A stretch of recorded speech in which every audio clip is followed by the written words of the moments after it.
Story 1. My teacher tried taking my prosthetic leg off in class because she thought I was faking it. I've been wearing a prosthetic leg since I was 9 after bone cancer took my real one. By high school, I'd gotten used to explaining it to new teachers, showing my medical documentation, and moving on. Most educators were understanding and supportive. But Mrs. Henderson, our long-term substitute for AP Biology, was different from day one. She kept making comments about kids these days, faking everything for special treatment, and would stare at me whenever I used the elevator or took extra time transitioning between classes. I tried showing her my 500 for plan and medical records, but she just rolled her eyes and muttered something about convenient paperwork. The breaking point came during a lab practical. I was working at my assigned station when she approached with this smug expression. She whispered that she'd dealt with attention-seeking students before and that my little act wasn't fooling anyone. I explained again that my prosthetic was real, even offering to show her the attachment point, but she just smiled coldly. "Prove it then," she said loudly enough for nearby students to hear. "If it's real, you won't mind me checking." Before I could react, she grabbed my prosthetic leg and yanked hard, trying to pull it off like it was some costume piece. The pain was excruciating as the socket twisted against my residual limb. I screamed and fell backward, knocking over lab equipment as she continued pulling, convinced it would just pop off. The entire class stopped working. Several students started yelling at me, but it wasn't indignation. It wasn't because they saw the absurd scene that had just happened. It was because they thought I was being dramatic. "He always exaggerates," I heard someone murmur. "There he goes again, wanting attention," said another. My heart was beating irregularly, not just because of the physical pain, but because I realized that at that exact moment, everything I had lived through in recent years, all the silent struggles, each scar, each painful step, was being thrown away as if it were theatrical lies. I was still on the floor when Mrs. Henderson released my leg with an irritated sigh, as if I were the problem, as if she had been deceived and was now embarrassed for not being able to prove her conspiracy theory. She bent down, adjusted her blouse as if nothing had happened, and with complete calm said, "You can resume the activity. It was just a misunderstanding." I was trembling inside and out. The pain in the prosthetic socket made me break out in a cold sweat, but it was the hatred burning in my throat that prevented me from screaming. I stayed there on the floor, surrounded by broken test tubes and indifferent stares. No one came to help me. No one extended their hand. With effort, I got up limping and left the room without saying a word. I crossed the almost empty hallway to the infirmary where the secretary just looked me up and down and said the nurse was on lunch break. I went home that day with the prosthetic poorly fitted, feeling sharp pain that made me stagger, but it was less than the pain of humiliation. I spent the night awake. I remembered the hospital, the days when I learned to walk again, the pitying looks in the corridors, the times when classmates laughed behind my back because my leg made a metallic click when I stepped. I remembered my mother crying and hiding, afraid of what would become of my future. And now an adult woman, an educator, had tried to forcibly remove my leg in front of 30 witnesses and no one did anything. The next day, I didn't go to school. Actually, I spent the entire day gathering everything I had. Copies of my 504 plan, medical reports, the letter from the orthopedist explaining the prosthetic model and type of socket. I searched for videos, records, everything that could serve as proof. That same afternoon, my mother came home from work and found me on the sofa with a folder full of documents in my lap. I told her everything, every detail. She listened in silence. She just moved her fingers nervously and breathed deeply with each new piece of information. When I finished, she got up slowly and said only, "Let's end this." The next morning, we were in the principal's office. The principal, Mrs. Mitchell, seemed not to know what to do. She looked from one paper to another, trying to maintain composure. When my mother demanded Mrs. Henderson's presence, the principal hesitated. "She's with a class now. I can call her after class ends." "No, you'll call her now or we're going straight to the press with this." The word press had the expected effect. 3 minutes later, Henderson entered the room as if nothing had happened. She sat in front of me and my mother with that same cold look, crossing her arms. "If we're here because of that little misunderstanding," "You tried to rip off my son's leg in the classroom," my mother said with frightening calm. "He has injuries to his stump. He'll need to adjust the prosthetic fitting and pay a private technician. And besides that, he was humiliated in front of the entire class." The principal cleared her throat. "Maybe we can find a way to resolve this internally." "It won't be internal," my mother replied. "We've already contacted a lawyer, and I myself sent an email with all the details to the school board with copies to the Department of Education and 2 local newspapers." Henderson turned pale. It was the first time I saw her look away, but that was just the beginning. Because the administration might pretend they wanted to resolve it, but the truth is that public schools live to protect their image. 3 days later, an official note said the school was investigating the facts and couldn't comment until the internal process concluded. Henderson continued teaching, and the students, well, most just thought I had been too dramatic and now wanted to appear on television. But I was prepared. A friend of my cousin was a journalist for a big student blog. I showed him everything. The photos, the documents, the audio I accidentally recorded on the day of the lab. Yes, luckily, my phone was recording when she said she had dealt with students who fake before. 2 days later, the video was online. Teacher accuses amputee student of faking and tries to remove prosthetic in class. The headline was sensationalist, but true. The commotion was immediate. Within hours, the video was on Twitter, Instagram stories, parent groups, and YouTube channels of teenage commentators. People from all over Brazil were sending messages of support, outraged by the story. And then the school had no choice. Henderson was suspended, then dismissed. The principal tried to make a vague statement, saying the school doesn't condone discriminatory attitudes, but it was too late. Local media covered everything. I was invited for interviews, participated in a discussion about ableism, and my Instagram exploded with followers. But what really marked me wasn't the temporary fame. It was when a younger boy came up to me in the cafeteria and said, "Thank you for not letting her knock you down. I use an arm prosthetic and was afraid to go to PE class. Now I will." I smiled for the first time in weeks because, in the end, my cry was heard. But that was just the first part. The real revenge was still to come. The system fights back. As much as Mrs. Henderson's dismissal was a milestone, it wasn't enough. Not for me. Because even after all that, the videos, the testimonies, the online commotion, nothing had changed inside the school. The sideways glances continued, the whispers in the hallways. And the worst part, some teachers acted as if I were the problem. Once I heard the history teacher commenting to another teacher, "I can't teach peacefully with this cancel culture. Anything becomes a scandal now." And then I understood they weren't sorry. They were afraid. And it wasn't of me. It was of what I represented. A student who dared to react, who dared to expose, who refused to accept the role of silent victim. And then I decided I wouldn't stop there. In the following months, I dove headfirst into student government, something I always thought was a waste of time, I confess. But I realized that within school bureaucracy, that's where a lot of dirt is hidden and also where we can poke the right wounds. I started by listening, interviewing classmates with disabilities, with learning disorders, students with ADHD, with dyslexia, autistic students. What did they go through? Who respected them? Which teachers mocked them? Who denied the right to extra time on tests? What I heard was revolting. There was a girl with epilepsy who was called possessed by a physics teacher. A boy with hearing impairment who sat in the back of the class because the teacher didn't want to shout. And the worst, they were all afraid to complain. Afraid of becoming a joke, afraid of being transferred, afraid of becoming me. So I did what I knew how to do. I documented everything. I organized it into dossiers with names, dates, and details. I built a support network with parents, alumni, and even former employees who sent me messages off the record.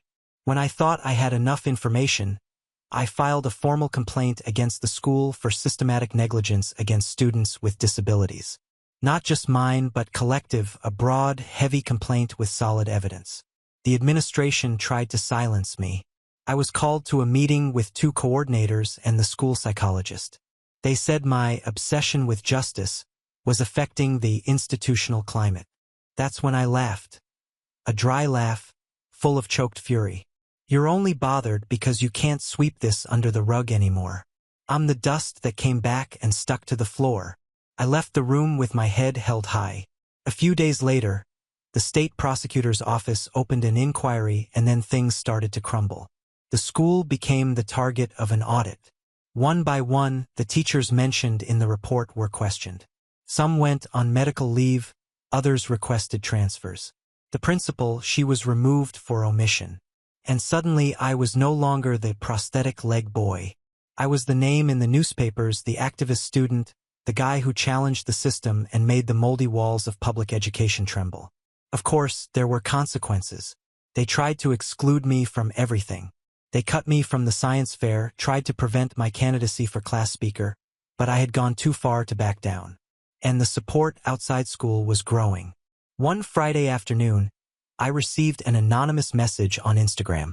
It was a former colleague of Mrs. Henderson. She told me that what she did to me wasn't an isolated case. Years ago, she had been removed from another school after ridiculing a wheelchair-bound student during a presentation. She always escaped with a slap on the wrist. But now, finally, someone exposed her. I saved that screenshot with satisfaction, but there was still an open wound. The students who stayed silent, those who saw her attack me and said nothing, those who laughed, those who murmured, those who called me a liar. And that's where the most bitter part of this story comes in, because revenge against the structure is one thing, but against people, that's personal. I started with a video, a rant. I recorded it with my phone in my room. I told everything, no cuts, no filter. I talked about the pain, the humiliation, the loneliness, but mainly about the collective cowardice that makes monsters like Henderson possible. It wasn't just her. It was everyone who stayed silent while she tried to rip off my leg. It was those who laughed, who whispered, who called me a liar. You are accomplices. The video went viral more than the first one. The school tried to control the damage, but it was too late. Students started to divide. Some supported me openly. Others wanted to cancel me for exposing classmates. But those who really knew they were wrong, they fell silent. And that silence was my greatest triumph. Because shame is the only kind of justice that sticks to the soul. With each passing day, I gained more strength, more voice, more respect outside school than inside it. And the more I spoke, the more others stood up. It was as if my scar had lit up theirs. At the end of the year, I was invited to give a lecture at a state conference on school inclusion. The packed audience stood up to applaud me. I looked at the crowd, took a deep breath and said, "My name is Ko. I lost a leg at 9 years old, but I discovered that what really kills you inside is indifference, and that no one will ever take away from me again." But I still wasn't finished because the biggest blow was still to come. The root of the problem. It wasn't about me anymore. I had already won. But there were so many others, invisible, suffocated, mocked in silence, who didn't have the same voice. And I knew exactly where we could hit hardest. At the root, at the rotten heart of the system. After my lecture, I received a message from Ana Luisa, a newly graduated prosecutor who had watched the live stream. She said she was moved by what she heard, that she was already following the school case and wanted to help open a public civil action. But it wouldn't be just against the school. It would be against the Department of Education for historical negligence with students with disabilities. This was no longer a complaint. It was a bomb. With the help of Ana Luisa and other young activist lawyers, we gathered data from 24 schools in the state public network. Cases like mine and even worse.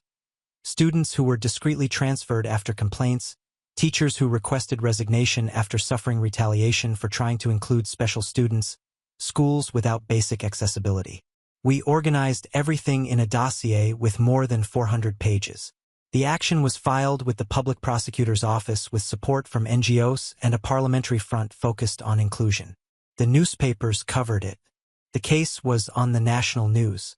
The pressure increased so much that the Secretary of Education himself called me. He tried to be kind, political, polite. He wanted to schedule a meeting. I accepted, but I brought a hidden camera. For almost an hour, he tried to convince me to withdraw the action. He offered partnerships, pilot projects, a position as youth representative on the state council. I just listened. In the end, I thanked him and said, "Sir, What happened to me could have ended the life of any other student. I survived, but now it's the system that needs to survive what's coming. The recording aired that night. The reaction was an earthquake. The secretary was removed by public pressure. The state government created an emergency commission to reevaluate all inclusion protocols and more. A new law began to be processed in the Legislative Assembly, inspired by my story, requiring mandatory annual training on ableism and disability rights for all state educators. At school, everything had changed. New principal, new teachers, a new elevator installed, renovated ramps, braille signage, an exclusive support room for students with special needs, and, of course, a new look at me. The boy they ignored became a project name, KO Space, Inclusion and Resilience Center. Funny how life's irony is relentless, because the same ones who saw me fall saw me rise.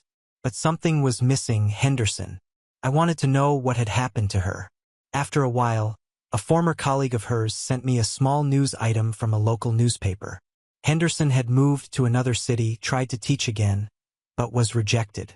The news said she had filed a lawsuit against the state claiming irreparable moral damages caused by my complaint. She lost the case and was ordered to pay court costs.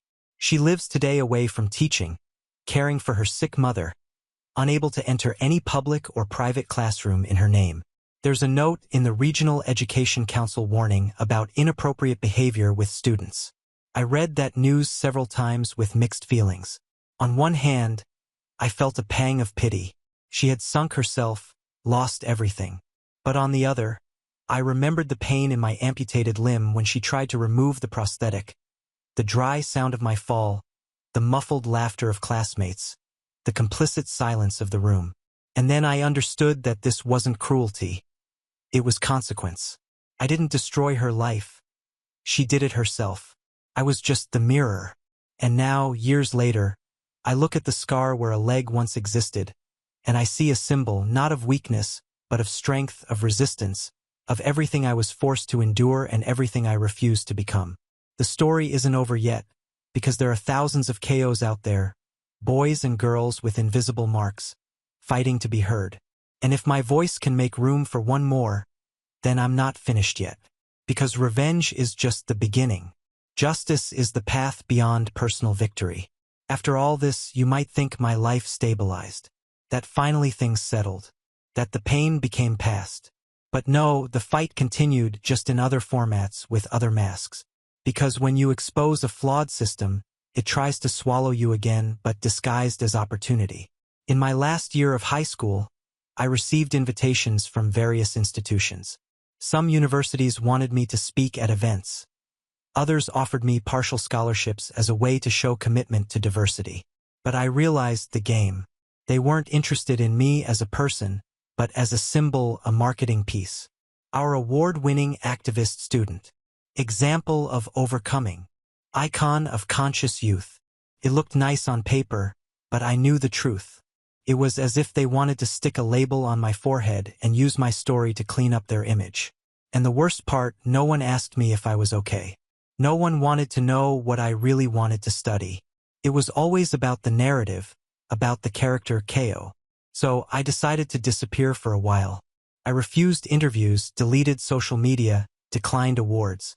I used this time for myself to discover what I wanted, away from the flashes, away from ready-made speeches. And it was in that silence that I found my next mission. One day, while researching inclusive universities, I discovered an internal document from one of the country's most renowned institutions. A PDF leaked accidentally in a public repository. It talked about minimum accommodations for students with disabilities, but the content was revolting.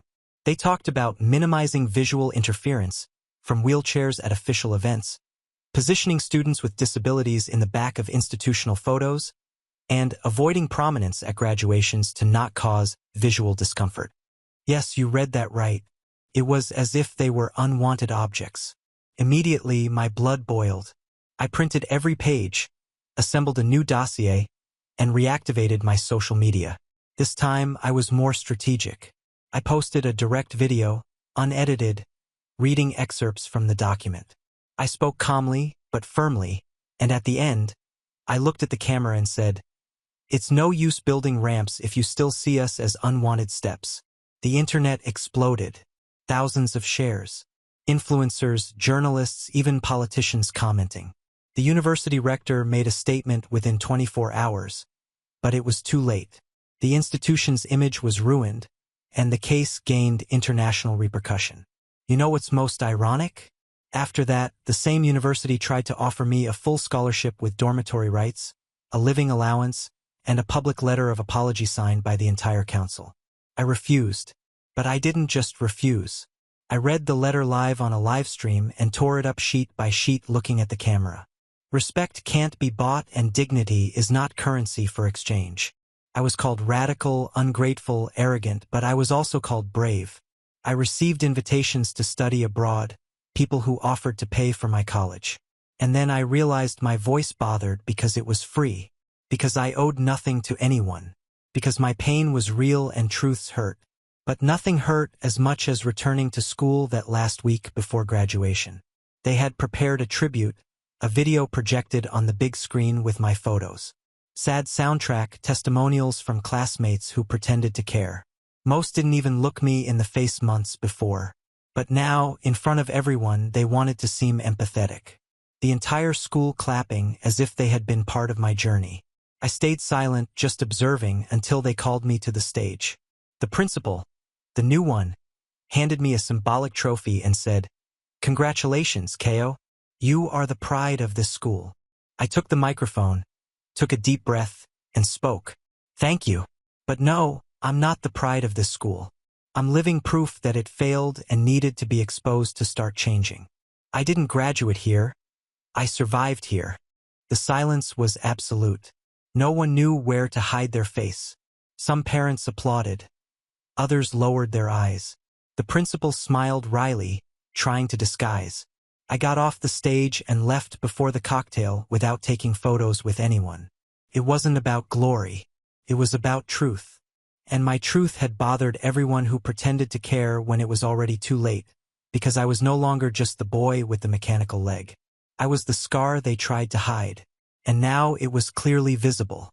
And there was still one last act, one last destination, one last name I hadn't forgotten. Mrs. Henderson's father, one of the jurors on the State Educational Ethics Board. He who silenced the original complaint, he who protected his daughter, he who wrote the opinion that said, without concrete evidence of misconduct, only pedagogical misunderstandings. I had discovered this months ago, but I was waiting for the right moment. And now it would come, the final confrontation. I was waiting for the right moment, and it finally arrived. That State Educational Ethics Board would have a public meeting to present a new code of conduct as a response to complaints of ableism and educational negligence. It would be broadcast live, open to civil society representatives. They wanted to appear modern, transparent, and democratic. Little did they know I had already registered as a representative of the student movement for inclusion, and his name was there among the 7 board jurors. Oswaldo Henderson, father of the woman who tried to rip off my leg as if it were a toy and who now lived in oblivion, condemned by her own arrogance. On the morning of the event, I put on my prosthetic more carefully than ever. I wore my dark blazer, adjusted the microphone on my collar, and went with the certainty that this would be the day when all the muffled voices, including mine, would finally be heard face to face with the system that tried to silence them. The auditorium was packed. School representatives, journalists, teachers, politicians. A spectacle mounted to show that the state was redeeming itself. The broadcast already had thousands of viewers on social media. Oswaldo Henderson opened the proceedings with his always firm voice. A tall, gray-haired man, the type who fills the room with his presence. He used elaborate words, spoke about values, about humanistic pedagogy, about how one must love the student to educate them. The hypocrisy made me nauseous. My turn came. My name was called Ko Menezes, student and representative of the Youth Forum for Inclusion. I stood up under attentive gazes. Some recognized me. Others just expected another generic speech from a victim student. But I didn't come there to be a symbol. I came to be a thorn. I approached the podium, adjusted the microphone, and began. Ladies and gentlemen, I wish I could thank this space, say it's an honor to be here, but I would be lying. Silence settled in. I grew up learning that school was a safe place until the day a teacher decided to prove my disability was a farce by trying to rip off my leg in front of a full classroom. At that moment, no pedagogical value was remembered. No ethics protocol was respected. What happened was violence, raw and institutional. I saw Oswaldo shift in his chair. I continued, "But I'm not here to tell just my story. I'm here for all the others that no one heard and for a truth you've avoided for too long." I opened the folder and took out a paper. It was the opinion signed by him, Oswaldo Henderson. This document, signed by one of the members of this board, was used to file away the complaint against teacher Maricela Henderson, even with audio evidence, witnesses, and bodily injury registered in a medical report. Murmurs arose. The jurors looked at each other. I want to make it clear. I'm not asking for revenge. I already had that. What I want is justice. I want to know how a father can ethically judge his daughter and still sign as impartial. How this council intends to talk about ethics if there isn't even transparency among its own members. Oswaldo cleared his throat, adjusted his jacket. "Young man, your complaint is outside the scope of this session." "No, it isn't, Mr. Oswaldo. Because while you're sitting on this board pretending to defend students, everything this commission does is pretense. And pretending is exactly what they accused me of doing." He paled. The cameras focused on me. I continued firmly. "Today, I publicly demand your resignation, not only for conflict of interest but for complicity. You helped bury the complaint that almost destroyed me, and this will no longer be ignored." A journalist stood up from the audience and shouted, "Mr. Oswaldo, do you intend to respond to this accusation?" He tried to disguise, tried to laugh, tried to control the situation, but it was too late. The video of my speech went viral in the following hours.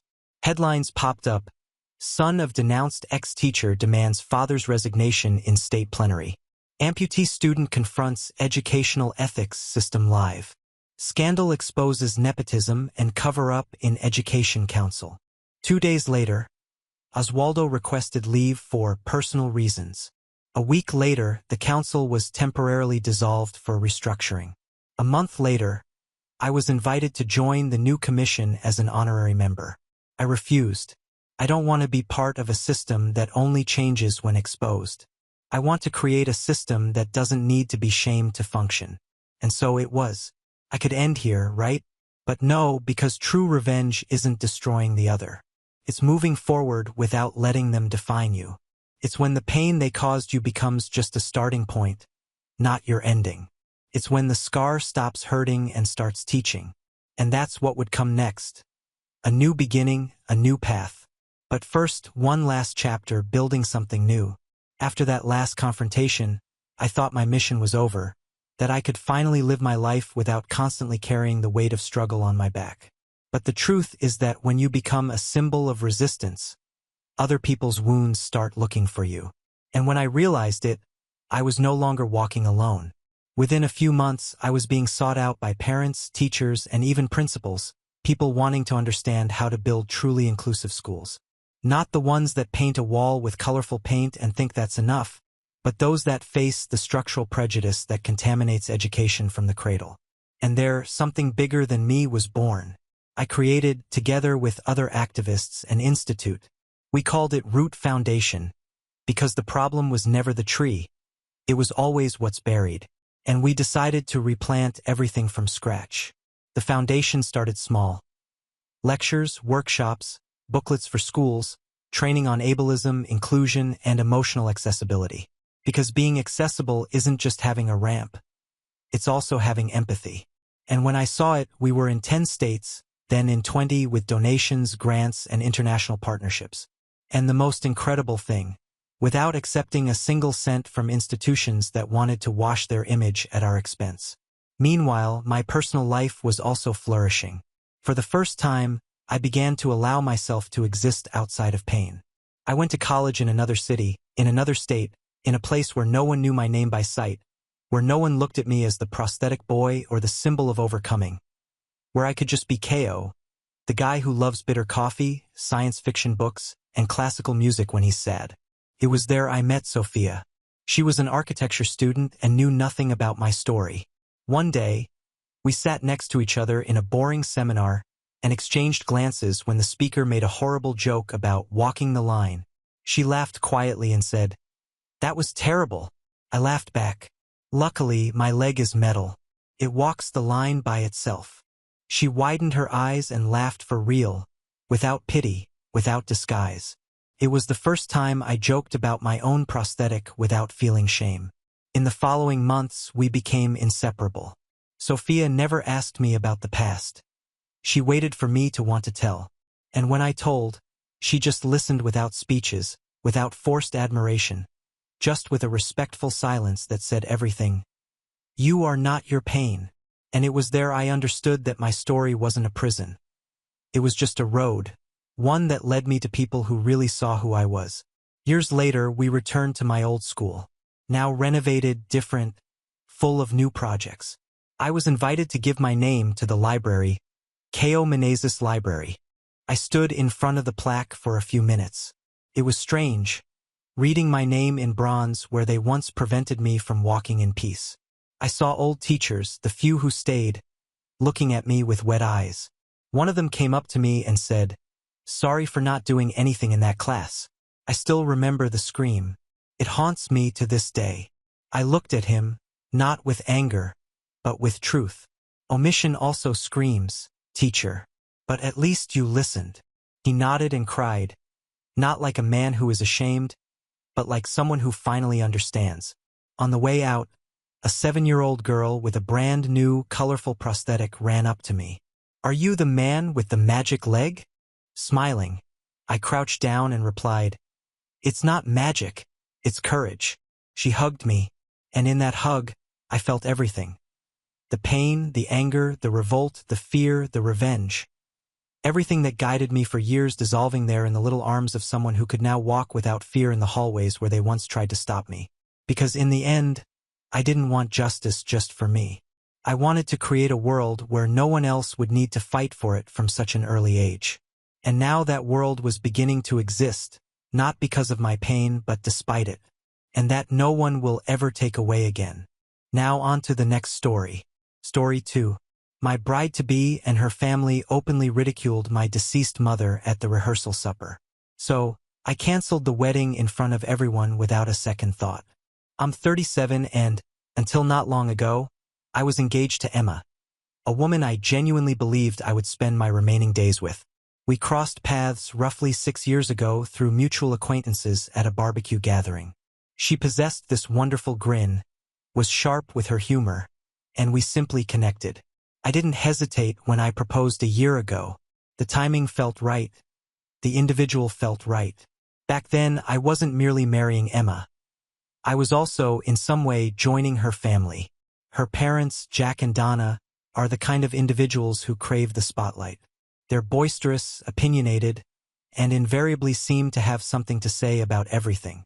Initially, I assumed it was simply their character, but over time, I began to notice how their sense of entitlement permeated everything they did. Before we delve into what transpired, let me speak about my mother. Her name was Elizabeth, and she was, without question, the finest person I've ever known. She passed away 2 years ago after battling cancer for 3 grueling years. Watching her fight that illness and still find ways to prioritize others was humbling. She taught me so much about kindness, generosity, and standing up for what's right. My mother wasn't just my foundation. She was a lifeline for many people. She had this way of stepping in and helping people without making them feel embarrassed or indebted, as if she just quietly did what needed to be done. That included Emma's family. Jack and Donna owe her a great deal, but you wouldn't know it by the way they speak of her now. When I first introduced Emma to my mother, it went reasonably well. My mother liked Emma. She told me so, and Emma appeared courteous. But as matters got more serious, it became apparent that Emma didn't really get along with my mother. It wasn't anything dramatic, just small remarks here and there, like how Emma would call my mother overly involved or a bit too eager to assist. It bothered me, but I figured it was just anxiety or Emma trying to adjust to being part of a new family. The reality is my mother did a lot for Emma's family. Years ago, When their restaurant was about to shut down, my mother co-signed a loan to help them out. No one else would take that risk, but my mother believed in them. She even helped them organize their finances and create a plan to make the business profitable again. And it succeeded. The restaurant survived. Jack and Donna were able to maintain their livelihood. But it didn't end there. When their restaurant's industrial oven broke down, they didn't have the funds to replace it. My mother paid for it directly because she didn't want them to lose business. She never asked for the money back, even though she could have used it for her own medical expenses later. That's just who she was. Then there was Emma's older brother, Ryan. He was struggling to finish college because he couldn't afford tuition for his final semester. My mother stepped in and covered the cost so he wouldn't have to drop out. She said, "Education is something no one can take away from you." It wasn't just money she gave. It was time and energy. She spent hours helping Emma's family with everything from bookkeeping advice to babysitting Ryan's children so he could focus on studying. And let me tell you, not once did Jack, Donna, or Ryan ever properly thank her. Sure, they said thanks in passing, but there was no real acknowledgement of what she'd done for them. My mother never cared about that, though. She wasn't in it for the recognition. She just wanted to help people. When my mother passed away, I was devastated. She was my world, and losing her felt like a piece of me was gone forever. Emma was there for me during the worst of it, or at least I thought she was. Looking back, I realized a lot of her support was more about doing the bare minimum. She'd say things like, "You need to move forward," or, "Your mother wouldn't want you to be stuck in grief." Which, yes, maybe was true, but it didn't feel comforting. Felt dismissive. Leading up to the wedding, I started noticing more warning signs. Emma was strangely dismissive anytime I brought up my mother in conversations about the ceremony. For example, I wanted to include a small tribute to my mother during the vows, and Emma just brushed it off, saying, "Won't that make people sad? Weddings are supposed to be happy." I let it slide because I didn't want to start an argument. But small things like that kept accumulating. Then there were the comments from Jack and Donna. They had this way of talking down to me like they thought Emma was marrying beneath her. Jack once joked about how Emma was upgrading her life by marrying someone from a more modest background. Donna would say things like, "Well, we all make sacrifices for love," as if Emma was doing me a favor by agreeing to marry me. It hurt, but I kept quiet for Emma's sake. Looking back now, I wish I'd spoken up sooner. Perhaps I could have saved myself some heartache. But I kept telling myself that once the wedding was over and everything settled down, things would improve. I couldn't have been more incorrect. So, let's fast forward to about a month before the wedding. That's when things really started to unravel. As I mentioned earlier, Emma's parents, Jack and Donna, offered to host the rehearsal dinner at this fancy restaurant they had connections with. First, I thought it was a nice gesture. I figured maybe they were trying to smooth over all the little snide remarks and awkward moments we'd had during the wedding planning. I even told myself, perhaps this is their way of making an effort and showing some class. Now, a bit of context about this dinner. Emma's parents didn't just offer to host it. They made a big show of how generous they were being. Donna kept bringing it up in conversations like, "Oh, we've put so much effort into making this rehearsal dinner perfect. It's going to be the talk of the town." Jack, of course, chimed in every opportunity, reminding me and everyone else that the restaurant was one of the best in the area and how fortunate we were that they were able to secure it. The whole thing started to feel less like a gift and more like a boost for their ego. But whatever, I was focused on making the wedding happen, so I let them take control of the rehearsal dinner. Big mistake. As we got closer to the date, Jack and Donna's true colors started to shine through even more. Every conversation with them turned into some kind of backhanded comment or passive-aggressive remark. For example, when I tried to confirm the guest list for the dinner, Donna rolled her eyes and said, "We'll handle it, Nathan. You don't need to stress over the details. Just show up and enjoy." It was such a small thing, but it bothered me. Like, this was supposed to be our event, right? Shouldn't Emma and I have a say in who's coming? Then there was the menu. Donna made this huge deal about how they were curating a high-end dining experience for the evening. She kept saying things like, "Oh, we've got the chef to create something really special," Nothing like what you'd normally find back in your hometown, Nathan. That last part was her favorite dig. Your hometown. She loved reminding me that I wasn't from the same social circle as them. I'm from a small, working-class town, and they never let me forget it. I tried to brush it off and focus on the bigger picture. I kept telling myself, it's just one night. Smile, nod, and get through it. But even Emma was starting to act strangely. She'd always had this habit of siding with her parents on matters. But in the weeks leading up to the dinner, it got worse. Anytime I brought up an idea or concern, she'd wave it off and say, Nathan, you're overthinking this. My parents know what they're doing. The issue is, it wasn't just about the dinner. It was the way they made me feel like an outsider in my own relationship. They treated me like I was lucky to even be in the room, like I should be grateful that Emma was willing to marry me. And Emma, she never stood up for me. If anything, she encouraged it by laughing along or dismissing me whenever I tried to bring it up. A week before the dinner, there was this incident that should have been a huge red flag for me.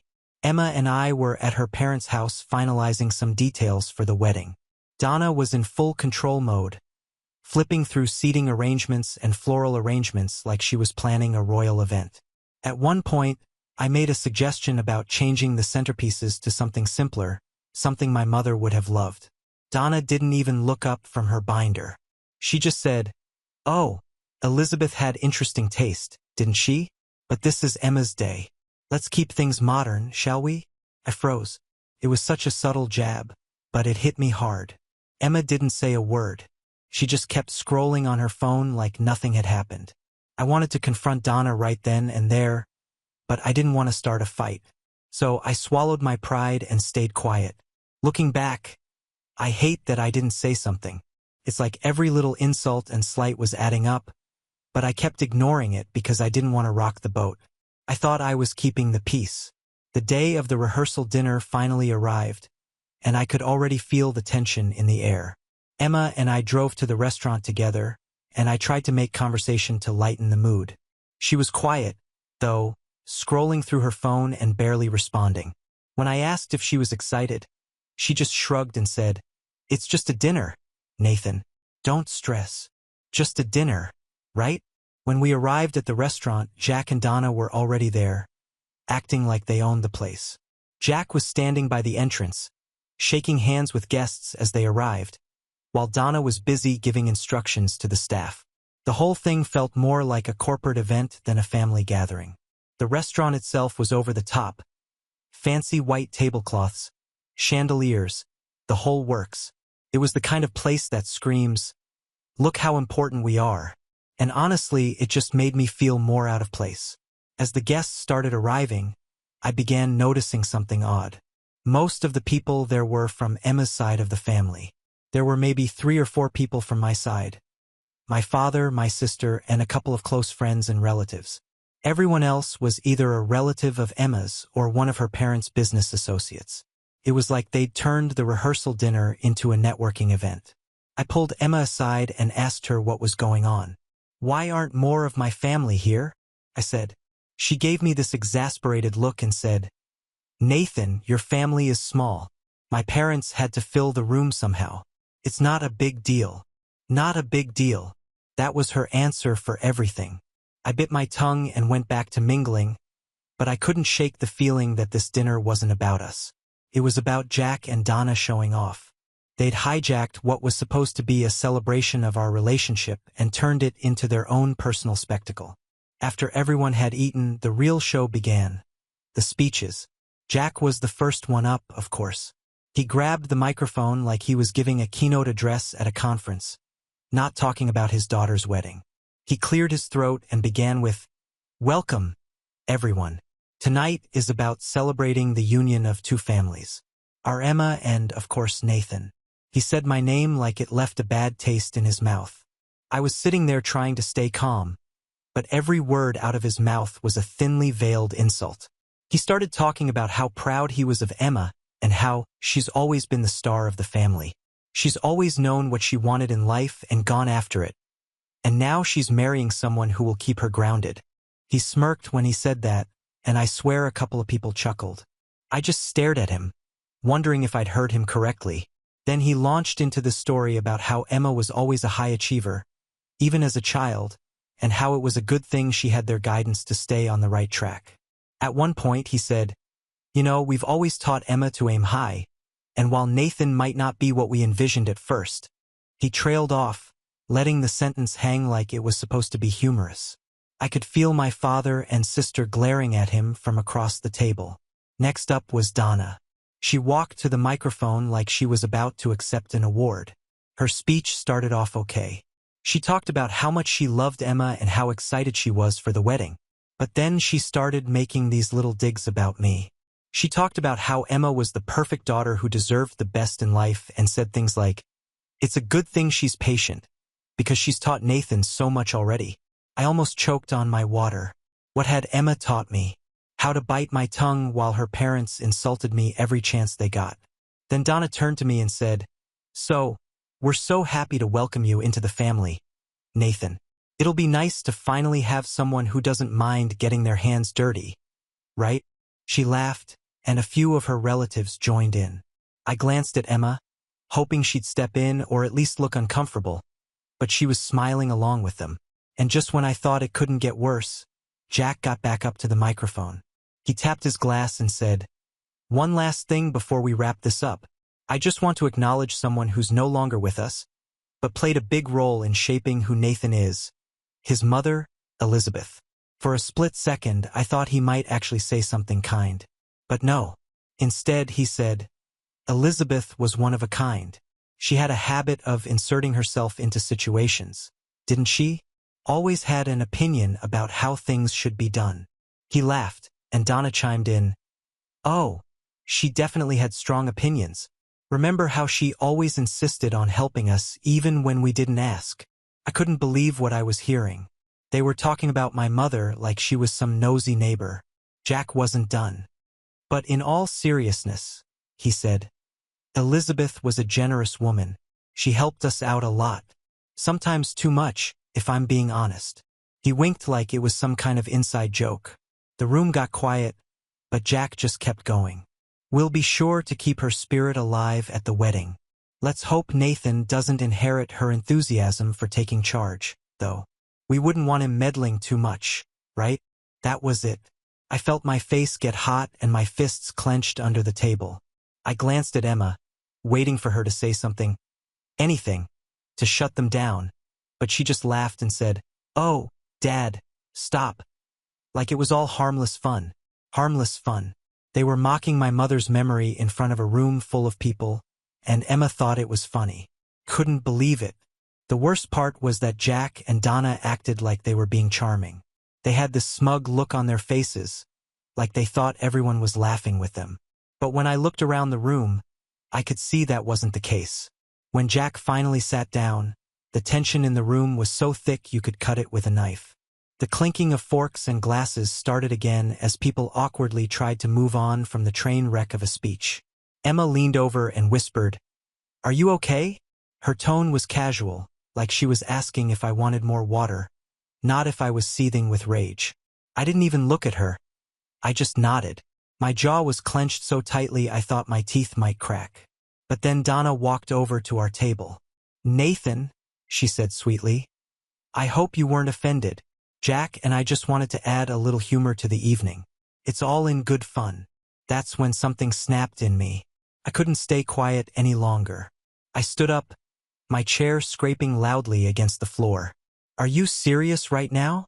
I said, my voice low but shaking with anger. So there I was, standing in the middle of the rehearsal dinner, chair still slightly tipped back from when I stood up.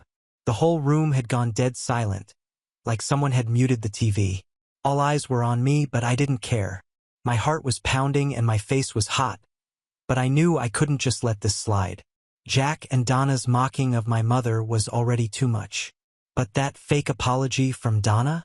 That was the final straw. "Are you serious right now?" I repeated, looking directly at Donna. She froze for a second, probably not expecting me to actually call her out. Jack looked up from his drink like I just insulted him.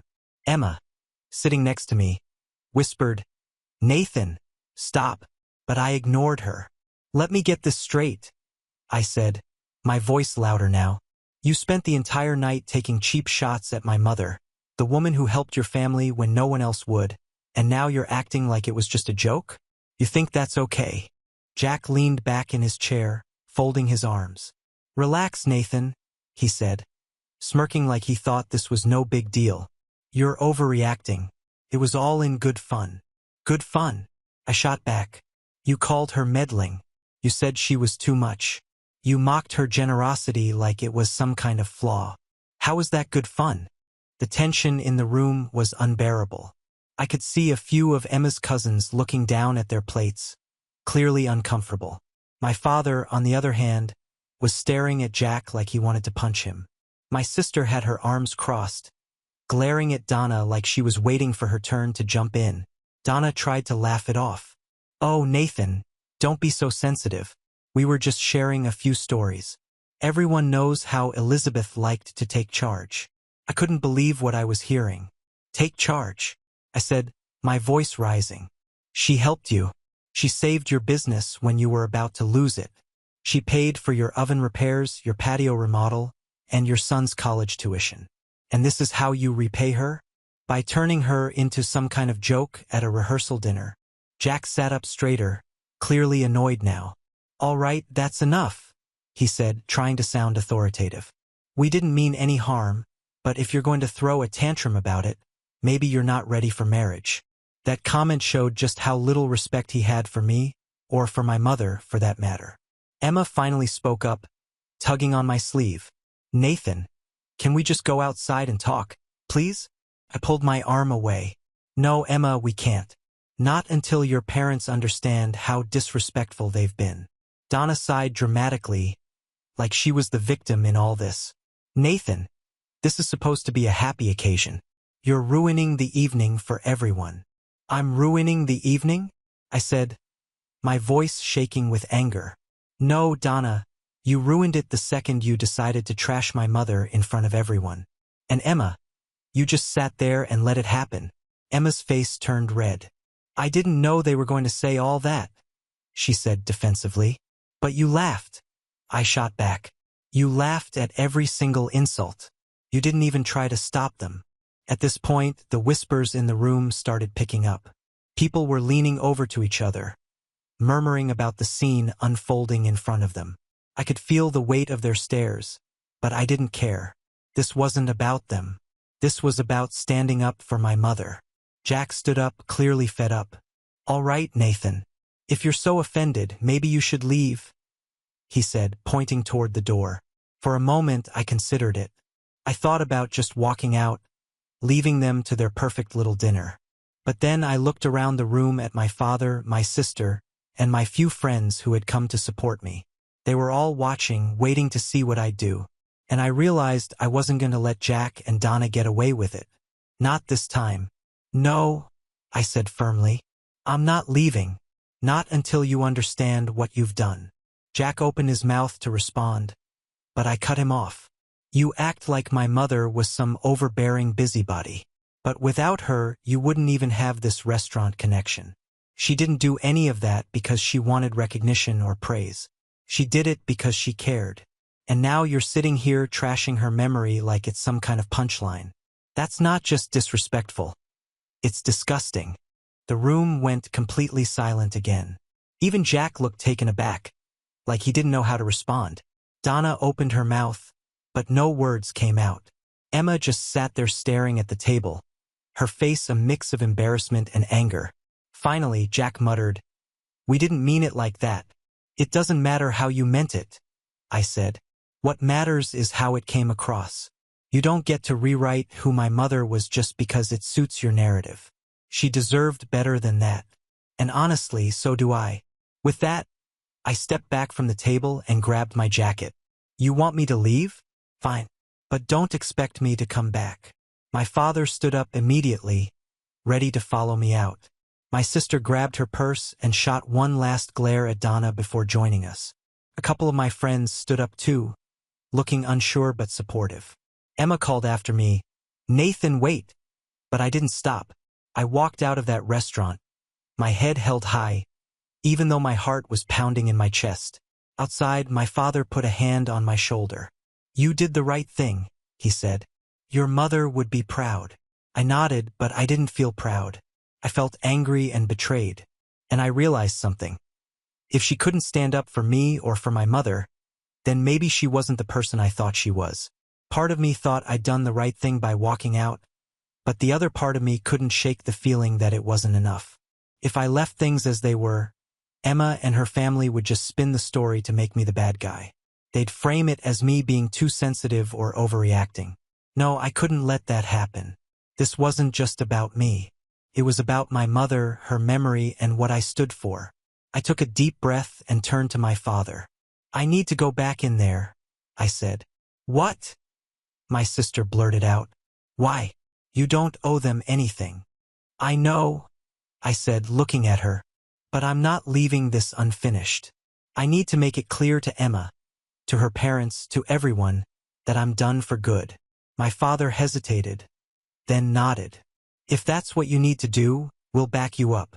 "No," I said, shaking my head. "This is something I have to do on my own." My sister looked like she wanted to argue, but she held her tongue. I turned and walked back toward the restaurant. My stomach was in knots, but my mind was clear. I wasn't walking back in there to cause a scene. I was walking back in there to end things once and for all. People were whispering to each other, stealing glances at the door. As I walked back in, Emma was still sitting at the table, her face pale and her eyes wide. When she saw me, she stood up. "Nathan," she said, "what are you doing?" I ignored her question and walked straight to the front of the room where Jack and Donna were still seated, looking far too pleased with themselves. Jack raised an eyebrow as I approached, clearly not expecting me to come back. Donna gave me that same fake sweet smile she'd been using all night. "Back so soon?" Jack said, his tone dripping with sarcasm. I didn't bother responding to him. Instead, I turned to face the entire room. "Excuse me, everyone," I said, loud enough for the whole room to hear. The murmuring stopped instantly, and all eyes were on me again. My heart was pounding, but I kept my voice steady. "I have something I need to say." I glanced at Emma, who was now standing frozen by the table, her hands clasped tightly in front of her. "I know this isn't the time or place anyone expected for this, but after what's happened tonight, I don't see any reason to wait." I took a deep breath and continued. "This wedding is off." The room erupted. Gasps, murmurs, and the scraping of chairs filled the air as people turned to each other.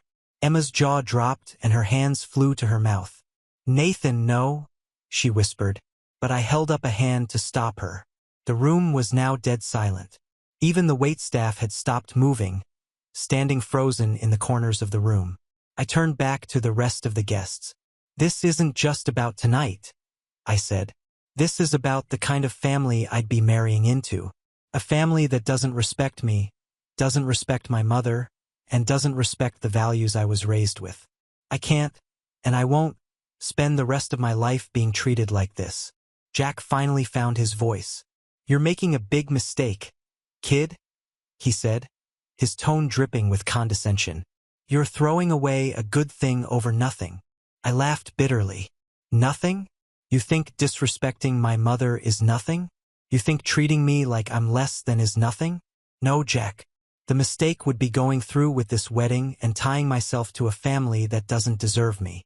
Donna looked like she was about to cry, or maybe she was just embarrassed that their little show had backfired. "Nathan," she said, her voice shaky, "let's not make decisions in the heat of the moment. We can talk about this tomorrow when everyone's had a chance to cool down." "No," I said firmly. "We're not talking about this tomorrow or ever. This is done." I turned to Emma one last time. Her face was streaked with tears, and she looked like she didn't know whether to scream or beg. I walked back toward the door, my footsteps echoing in the silent room. As I reached for the handle, I heard Emma call after me one last time. "Nathan, please don't do this." I paused for a moment, my hand on the door, then turned back and said, "I already did." Walking out of that restaurant felt like ripping off a bandage. There was a sting, sure, but the overwhelming feeling was relief. It was over. The wedding, the constant disrespect, the feeling of being second best in a family I was supposed to join. All of it was behind me. The next morning, the real fallout began. I woke up to about 100 unread messages on my phone. Most of them were from Emma. A few were from Jack and Donna. And there were even a couple from random relatives of hers who I barely knew. The tone of the messages ranged from pleading to outright nasty. Emma's texts were full of apologies. "I'm sorry, Nathan. I didn't mean to hurt you. Please just talk to me." Jack's were more aggressive. "You embarrassed us in front of everyone. You'll regret this." And Donna, she tried to play the victim. "I can't believe you did this to Emma. She didn't deserve this." I ignored all of them. By mid-afternoon, Emma showed up at my apartment. I knew it was coming. I'd been bracing for it all day, but that didn't make it any easier. When I opened the door, she looked like she hadn't slept. Her eyes were red and her face was blotchy from crying. She was still wearing the dress from the night before, like she'd gone straight home and cried herself to sleep. "Nathan," she said softly, her voice shaking, "can we please talk?" I crossed my arms and leaned against the door frame. "What's there to talk about, Emma? I made myself pretty clear last night." She flinched like I'd slapped her, but she didn't back down. "I know you're angry and you have every right to be," she said. "But we can fix this. We can work through it." I shook my head. "You don't get it, do you?" She wiped her eyes with the back of her hand, her voice cracking as she said, "I was scared. Okay. I didn't know what to do." "Scared of what?" I asked, my frustration boiling over. "So scared of upsetting your parents? Scared of making a scene?" She didn't have an answer.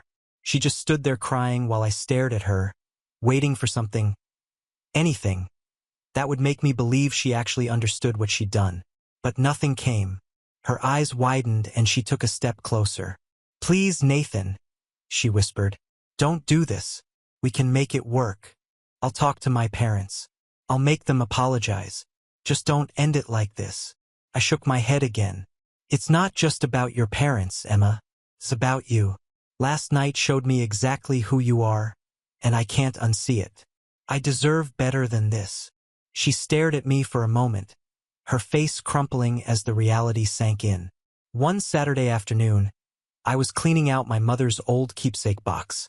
It was something I'd held on to ever since she passed. Inside were things like her favorite necklace, a pair of earrings she used to wear to church, and a small, delicate locket with a picture of my grandmother inside. That locket had been in my family for generations, passed down from mother to daughter, and my mother had given it to me before she passed. She said, "One day you'll know the right person to give this to." I kept it tucked safely in the box ever since. It wasn't just a piece of jewelry. It was a piece of her, of our family history. But when I opened the box that day, the locket was gone. At first, I thought I was imagining things. I tore the box apart carefully, searching through every corner, but it wasn't there. I checked the drawers where I kept the box, the shelves, even the floor around it. Nothing. My heart sank as the realization hit me. Someone had taken it. The only person who'd been in my apartment recently, besides my family and close friends, was Emma. My stomach churned as I pieced it together. She'd come over a few days after the breakup to drop off the engagement ring. She'd asked to use the bathroom before she left, and I'd thought nothing of it at the time, but now it all made sense. I grabbed my phone and texted her, "Did you take the locket from my mother's keepsake box?" A few minutes later, she replied, "What are you talking about? I didn't buy it for a second." "You know exactly what I'm talking about. The locket my mother left me. It's gone. You're the only person who's been in my apartment recently. Did you take it?" She didn't respond right away, but when she did, her message made my blood boil. "I borrowed it because I wanted to keep a piece of her with me. I thought it would help me feel closer to you." Borrowed? She borrowed it without asking, without even telling me. I couldn't believe the audacity. I called her immediately. When she picked up, she sounded defensive, like she was the victim in all of this. "Nathan, it's not a big deal," she said. "I was going to give it back." "Not a big deal?" I snapped. "That locket has been in my family for generations. It's not some trinket you can just take because you feel like it. How could you even think that was okay? I just wanted to feel connected to you, she said, her voice trembling like she was trying to play the sympathy card. I didn't think you'd notice. Of course I'd notice, I shouted. It's my mother's, and the fact that you didn't think to ask me first makes it even worse. She started crying at that point, but I wasn't in the mood to comfort her. Where is it? I demanded. It's at my parents' house, she admitted through sobs. I didn't want to lose it, so I left it there for safekeeping. That was the last straw. You took something that didn't belong to you, something that means more to me than you'll ever understand, and you just left it at your parents' house? Are you kidding me? I'm sorry, she whispered. Sorry doesn't cut it, I said, my voice cold. I'm coming to get it now. An hour later, I was pulling up to Jack and Donna's house. My anger had only grown during the drive, and by the time I knocked on the door, I was ready to explode. Donna opened it, her fake sweet smile fading when she saw the look on my face. Nathan, she said cautiously, what are you doing here? I'm here to get my mother's locket, I said bluntly. Emma told me it's here. Donna's face shifted into a mix of confusion and annoyance. Emma took a locket? Why would she? Just get it, I interrupted.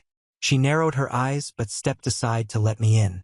A few minutes later, Emma came downstairs holding the locket in her hand.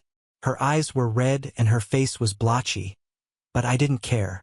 All I saw was the locket dangling from her fingers like it was nothing. Here, she said, holding it out to me. I snatched it from her hand and inspected it, making sure it was the same one. When I was satisfied, I placed it securely in my pocket and turned to leave. Oh, Nathan, wait, she said, her voice desperate. I didn't mean to upset you. I was just trying to. Steal from me? I said, cutting her off. Something you stole from me, Emma.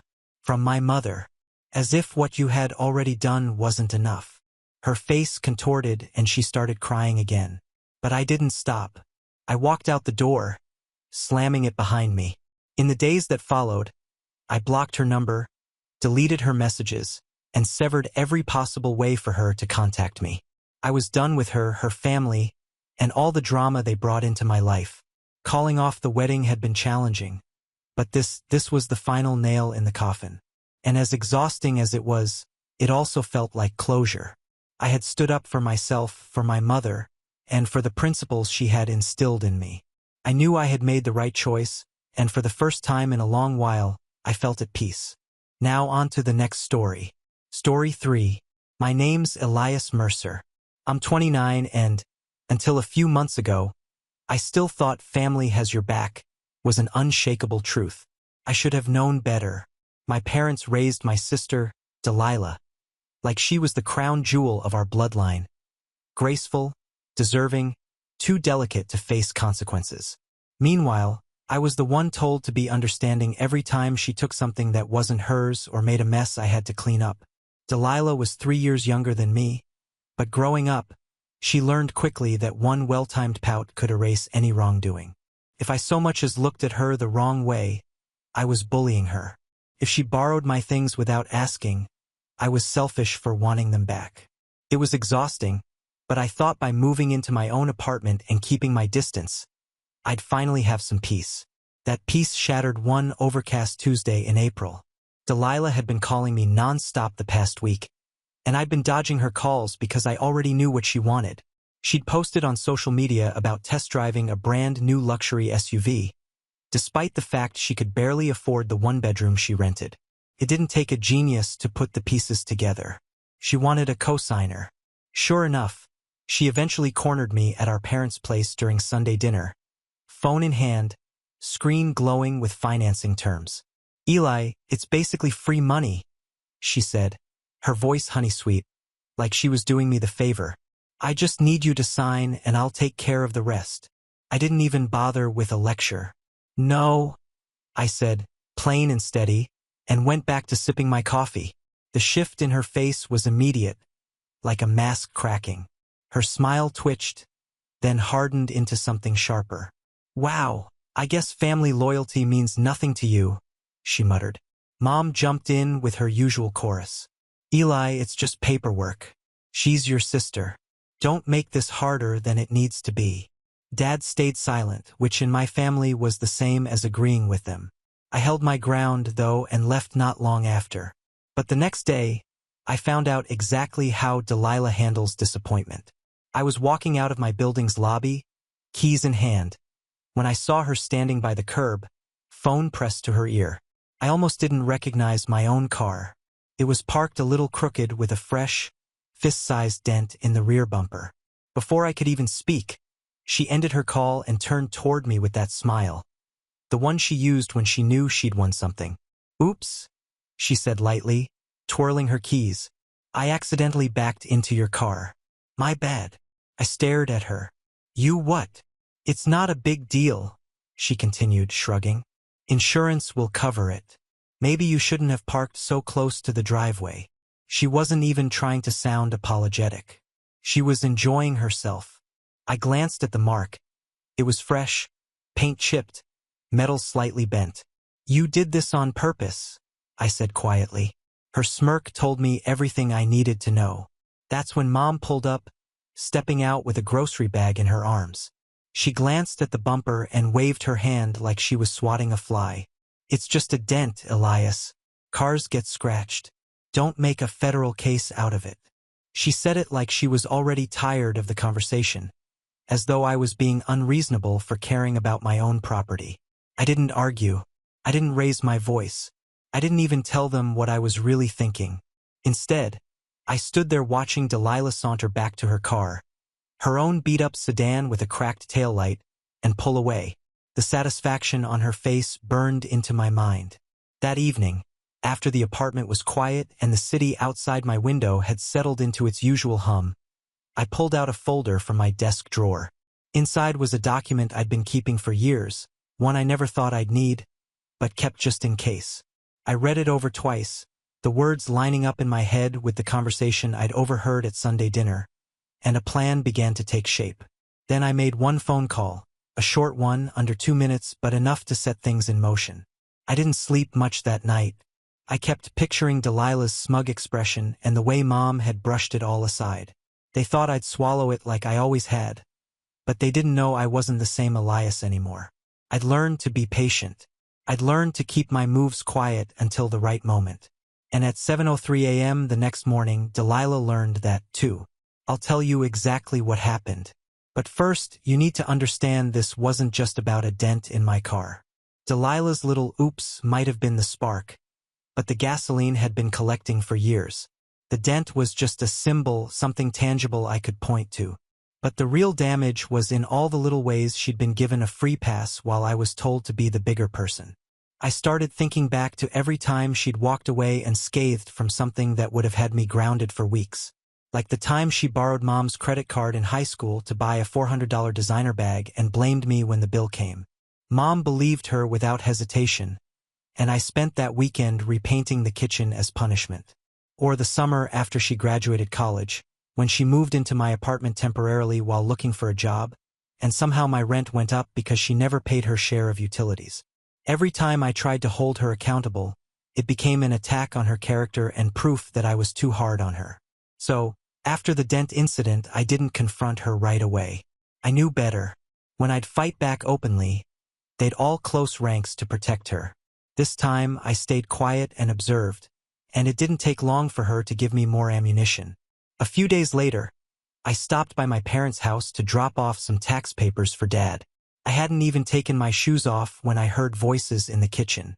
Delilah's was unmistakable, loud, indignant, dripping with self-pity. And Elias wouldn't even help me with the loan. Can you believe that? He's always acting like he's better than everyone else now just because he's got that good job. Mom's voice floated back, warm and syrupy. "Honey, some people forget where they came from. Don't let it bother you. You'll get that car somehow. Maybe we can all pitch in." All pitch in Mom speak, meant Elias will pay for it whether he likes it or not. I lingered in the hallway, hidden from view, and kept listening. "I mean, I'm his only sister," Delilah went on, lowering her voice just enough to make me lean closer. "If he won't help me, what's the point of family?" I swear he acts like we owe him something. And you know he still got that money from Grandpa, right? He just sits on it. Selfish.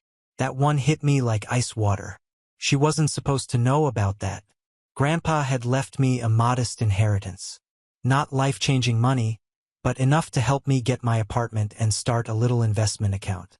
I'd never told anyone the exact figure, but apparently she'd been snooping or had pried it out of someone. I stepped into the kitchen then, making enough noise with my shoes that they'd think I'd just arrived. Mom plastered on a smile. "Eli, we were just talking about you." "I gathered," I said, setting the papers on the counter. Delilah didn't look guilty. If anything, she looked amused, like she'd been caught in the middle of some private joke. The next week, the tension thickened. Delilah began showing up at my apartment unannounced, usually with some flimsy excuse. "Oh, I was in the neighborhood," she'd say before wandering into my kitchen and helping herself to coffee. She'd make pointed comments about my TV, my furniture, my laptop. "Nice. Must have cost a fortune." Like she was cataloging my belongings. Once I caught her peeking into my desk drawer, claiming she was looking for a pen. Mom didn't help. She started calling me more often, usually to talk about how hard it is for your sister right now and how you could ease her burden. One evening, she said outright, "Elias, you could just co-sign the loan and be done with it. It's not like you'd even notice the payments," and think how much it would mean to her. When I said no again, her tone sharpened. "You've changed. You used to care about family." Meanwhile, Delilah ramped up her passive-aggressive campaign. She'd post on social media about fake relatives who only care about themselves, and people who think money is more important than blood. Every post was vague enough to deny, but obvious enough for our extended family to start asking me awkward questions. The breaking point came 2 weeks later when I went to my parents' house for Sunday dinner again. My car, now with its dent still unrepaired, was parked in the driveway. Halfway through the meal, I heard laughter from outside. Through the window, I saw Delilah leaning against my car, tapping her nail on the dent, showing it off to one of her friends like it was some kind of trophy. When I stepped outside, she didn't even flinch. "Relax, Elias. I'm just telling her how you freaked out over a little bump." I stared at her for a long second, and that was when something in me shifted. All the years of swallowing my pride, all the times I'd been told to let things go, every smug smile and dismissive shrug. It was all lining up, forming a straight, clear path. She thought she'd humiliated me. She thought I'd stew in silence while she kept poking the bear. But she didn't realize I'd already made that one phone call, and the person on the other end had promised me something that was about to turn her world upside down. What happened next was going to change the game entirely. It was a Thursday evening when the real blow landed. I'd just gotten home from work, still in my button-down, sleeves rolled up, trying to shake off the stress of the day when my phone buzzed with a text from my bank. "Unusual activity detected on your account. Please confirm if you made this transaction. $3,200 at Granite Motors." My chest tightened. Granite Motors was the dealership Delilah had been drooling over for weeks. I called the bank immediately, and sure enough, someone had attempted to put down a payment on a luxury SUV using my card number. It hadn't gone through, but the attempt alone made my pulse spike. I canceled the card on the spot and told them I'd come in the next morning to sign the fraud paperwork. The whole time, there was only one name in my head. Still, I needed proof before confronting her. I didn't have to wait long. That night, as I was eating takeout on the couch, my phone lit up with a notification from one of those social media apps I barely used anymore. A tagged photo. I tapped it open. There she was, Delilah, standing inside the showroom of Granite Motors, holding up a key fob, flashing that same self-satisfied grin she'd worn when she dented my car. The caption read, "Manifestation works. Big things coming. #blessed." My stomach twisted. I recognized the salesman in the background. He'd been the one who called her a woman with great taste when she dragged me along to look at cars a month ago. I didn't even finish my food. I drove straight to my parents' house, my thoughts circling like vultures. When I walked in, Delilah was sprawled on the couch, scrolling through her phone with that infuriating, unbothered calm. Mom was in the kitchen humming as she prepped something in the oven. "Did you try to use my credit card at Granite Motors?" I asked flatly. Delilah didn't even look up. "Don't be dramatic. I just borrowed the number." My hands tightened at my sides. Borrowed without asking for $3,000? Finally, she set the phone down and looked at me like I was the one overreacting. "I was going to pay you back. You make more than enough to float me for a while. Besides, you'd be proud of me. I almost got approved on my own." Mom emerged then, wiping her hands on a dish towel. "Elias, it's not like she bought the car. Calm down." I stared at her.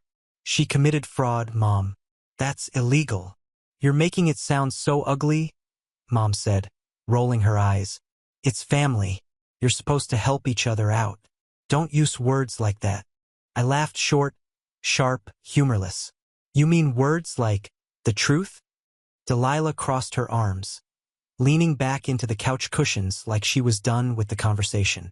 "If you weren't so stingy, I wouldn't have had to do it. You're just mad because I found a way around your little power trip." Power trip. That was the word that made it click. All this time, she thought saying no to her was about control, not boundaries. She didn't just feel entitled to my help. She felt entitled to my resources, to my life, to anything she thought she could get her hands on. I didn't yell. I didn't threaten. I didn't even stay long enough for Dad to come home and take his usual let's not fight stance. I just left, letting the silence between us stretch out like a fuse.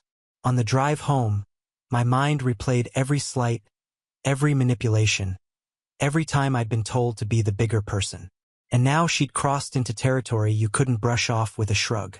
She'd taken my trust, what little was left, and turned it into leverage for her own gain.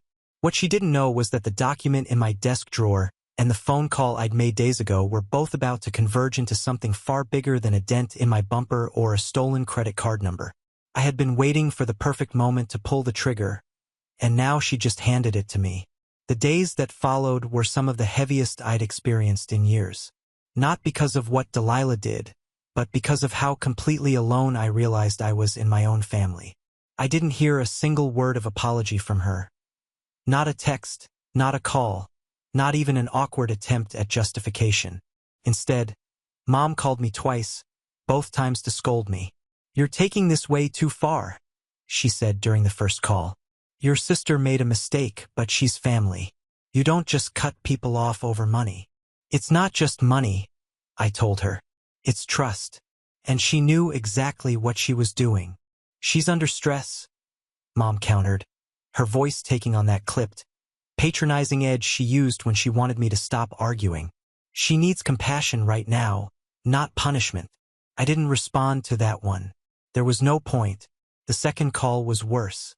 Mom said she and Dad had been talking things over and decided that if I wasn't going to let this go, then maybe it was better if I didn't come to family dinners for a while. Not to punish me, she claimed, but to ease the tension. Translation: it was easier to sideline me than to hold Delilah accountable. That was the moment it hit me, really hit me, that they weren't just blind to her behavior. They were active participants in enabling it. It wasn't Delilah against me. It was Delilah and the family unit, and I was the outsider. The weight of that realization sank deep. I stopped answering their calls. I worked longer hours, stayed out later, and my apartment became a place of silence I wasn't sure I liked. Friends noticed I was quieter, but I brushed it off. How do you explain to someone that your own parents see you as expendable so long as it keeps the family peace? One night, about a week after the confrontation, I came home to find an envelope slipped under my door. Inside was a note in Delilah's handwriting. "You're overreacting. It's just money. I'll pay you back when I can. Don't make things ugly." No apology, no accountability, just an expectation that I'd eventually fold. I sat on my couch for a long time, that note on the coffee table in front of me, the city lights blinking through the window. This was my rock bottom. Not the dent, not the fraud attempt, but the sheer clarity that nothing I said or did would ever change their dynamic. They weren't going to wake up one day and see how unfair this was. The only thing I could control was how I responded. And so, quietly, I began to pull away. I stopped sharing any personal details. I unfollowed them on social media so I wouldn't have to see Delilah's smug posts. I told my landlord to deny entry to anyone who wasn't me. Every loose thread of my life that Delilah could tug on, I started securing. But I wasn't just retreating. In the background, that folder in my desk was still there, and the number I'd called a week earlier was still saved in my phone. I started adding to it. Dates, names, little details I'd overheard or remembered from past conversations. I wasn't rushing. I wanted precision, not impulse. They thought they'd push me into a corner. They thought I'd lick my wounds quietly until I came crawling back. What they didn't realize was that I'd stopped playing their game altogether. I was building my own, and when it was ready, they wouldn't see it coming. And then one evening, while reviewing a seemingly minor detail in that folder, I realized I had something far bigger than I'd initially thought. Something that could turn the tide completely. It's strange how fast the fog lifts once you stop waiting for people to treat you better. The more distance I put between myself and my family, the clearer my head became and the more energy I had to put into my own life. At work, I started volunteering for projects I used to avoid, mostly because I was too mentally drained dealing with family drama. I stayed late when it mattered, took on responsibilities outside my job description, and within 2 months, my boss asked me into his office. I braced myself for bad news, but instead, he slid a paper across the desk. A promotion offer. The pay bump was bigger than I'd expected, and the title came with authority I'd never had before. I signed before he could change his mind. That extra income didn't go to flash or impulse. I was careful. I increased my investments, paid off the last of my student loans, and opened a separate savings account labeled Future Projects. There was something empowering about knowing that every dollar I earned was mine alone, untouched by the constant drain of helping out a sister who saw my wallet as a family resource. Socially, things shifted too. I started saying yes to more invitations from friends. We took weekend trips, tried new restaurants, even went hiking. A hobby I'd never considered before but quickly grew to love. My circle became people who added to my life instead of taking from it. Nobody was keeping score. Nobody was guilting me into doing things I didn't want to do. Meanwhile, Delilah's little stunts didn't stop, but they started to look smaller. I heard from a cousin that she'd been denied financing on that luxury SUV she wanted and that her current car had broken down twice in 1 month. Another relative mentioned she'd been venting online about toxic siblings and how she was surrounded by people who don't want her to succeed. It didn't bother me anymore. It just confirmed what I already knew. But I wasn't just moving on. I was positioning myself. That folder in my desk was no longer just a precaution. It was a blueprint. Over time, I gathered every receipt, message, and piece of evidence that painted the full picture of Delilah's entitlement, from the dented bumper to the fraud attempt. I also had something she didn't know about, a legal connection between her and a piece of property she thought was in someone else's name entirely. That was the part that had started as a faint detail in my memory and turned into something substantial once I dug deeper. A connection that, if used correctly, could flip her world upside down, not out of spite, but to finally make her understand what it feels like when someone else holds the cards. By late summer, I was no longer in survival mode. I was thriving. My savings were growing faster than ever, my career trajectory was steep, and my confidence, both in myself and in my ability to handle what came next, was unshakable. Every time I saw Delilah's name pop up on my phone, I didn't feel dread anymore. I felt readiness. And then in early September, I got a call from someone who unknowingly gave me exactly the last piece I needed. They didn't know they were handing me the key to the whole plan, but when I hung up, I knew the timing was perfect. The call came from Mr. Halverson, my late grandfather's attorney. We hadn't spoken in years, not since the will had been settled, but his voice was exactly as I remembered. Measured, deliberate, never wasting a word. "Elias," he began, "I thought you should know about a matter that's recently come across my desk. Your grandfather's old property on Hawthorne Street. Do you recall it?" I did. A 2-story brick building near downtown.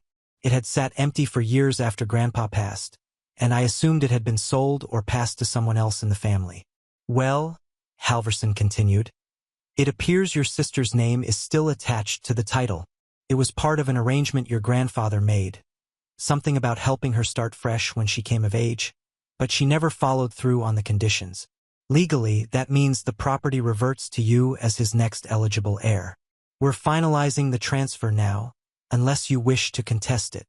I sat there, the weight of his words settling in like a stone dropping into deep water. Not only was this property valuable, prime location, no mortgage, but Delilah clearly didn't know she no longer had any real claim to it. If she'd been aware, she would have bragged about it years ago. Halverson sent me the paperwork, and by the end of the week, the deed was in my name. Just like that, I owned something my sister thought was hers by right. But that wasn't all. In the days that followed, I quietly started looking into the property's history. Through public records and a friend in real estate, I discovered Delilah had been using the building's address for certain business ventures, small online shops, pop-up events, and even a couple of questionable credit applications. Nothing illegal on paper, but enough to make me wonder if she'd been using the property as a kind of phantom asset to boost her image. Now, with me as the legal owner, I had the power to shut all of that down in one move. But I didn't rush it.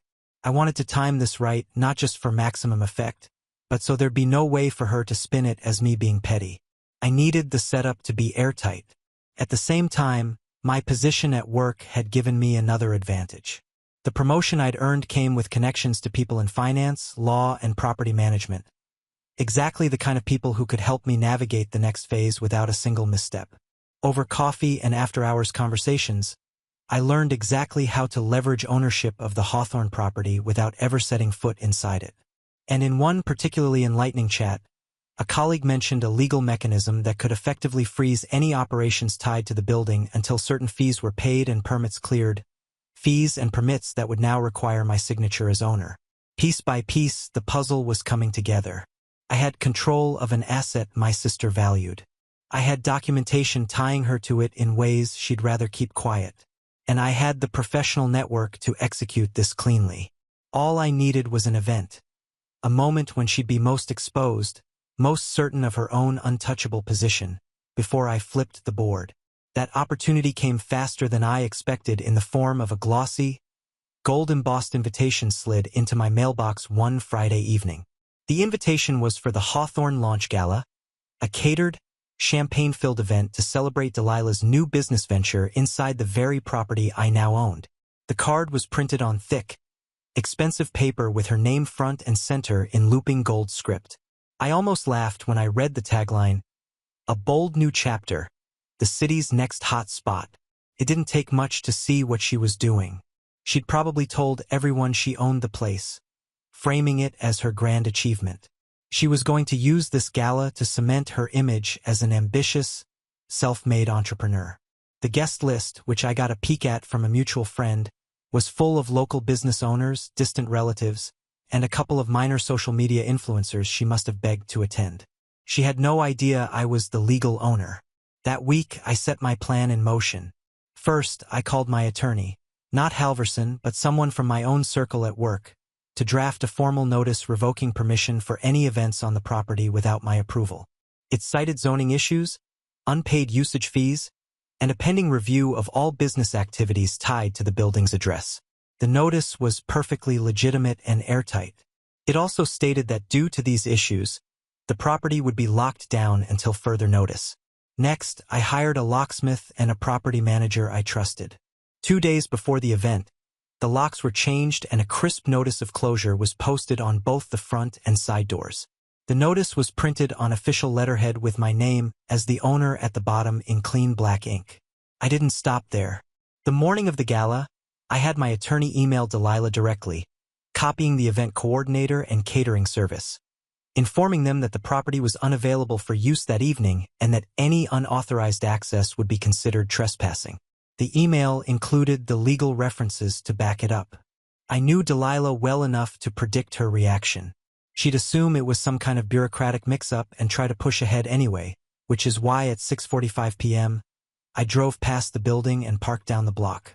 From where I sat, I could see guests arriving in dresses and suits, chattering as they stepped up to the locked glass doors. They rattled the handles, knocked, peered inside, and were greeted by empty, dimly lit rooms. No tables, no music, no catering setup. Just the stark reflection of the closure notice in the glass. Delilah arrived shortly after, stepping out of a rideshare in a sparkling, floor-length gown. I watched as she stopped dead in her tracks, clutching a silver clutch bag.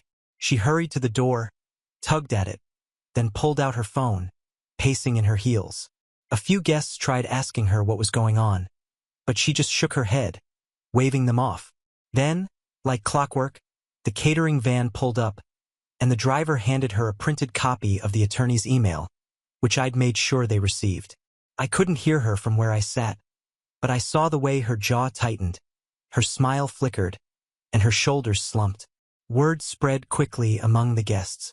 Some left quietly, others lingered just long enough to post on social media about the strangest event cancellation ever.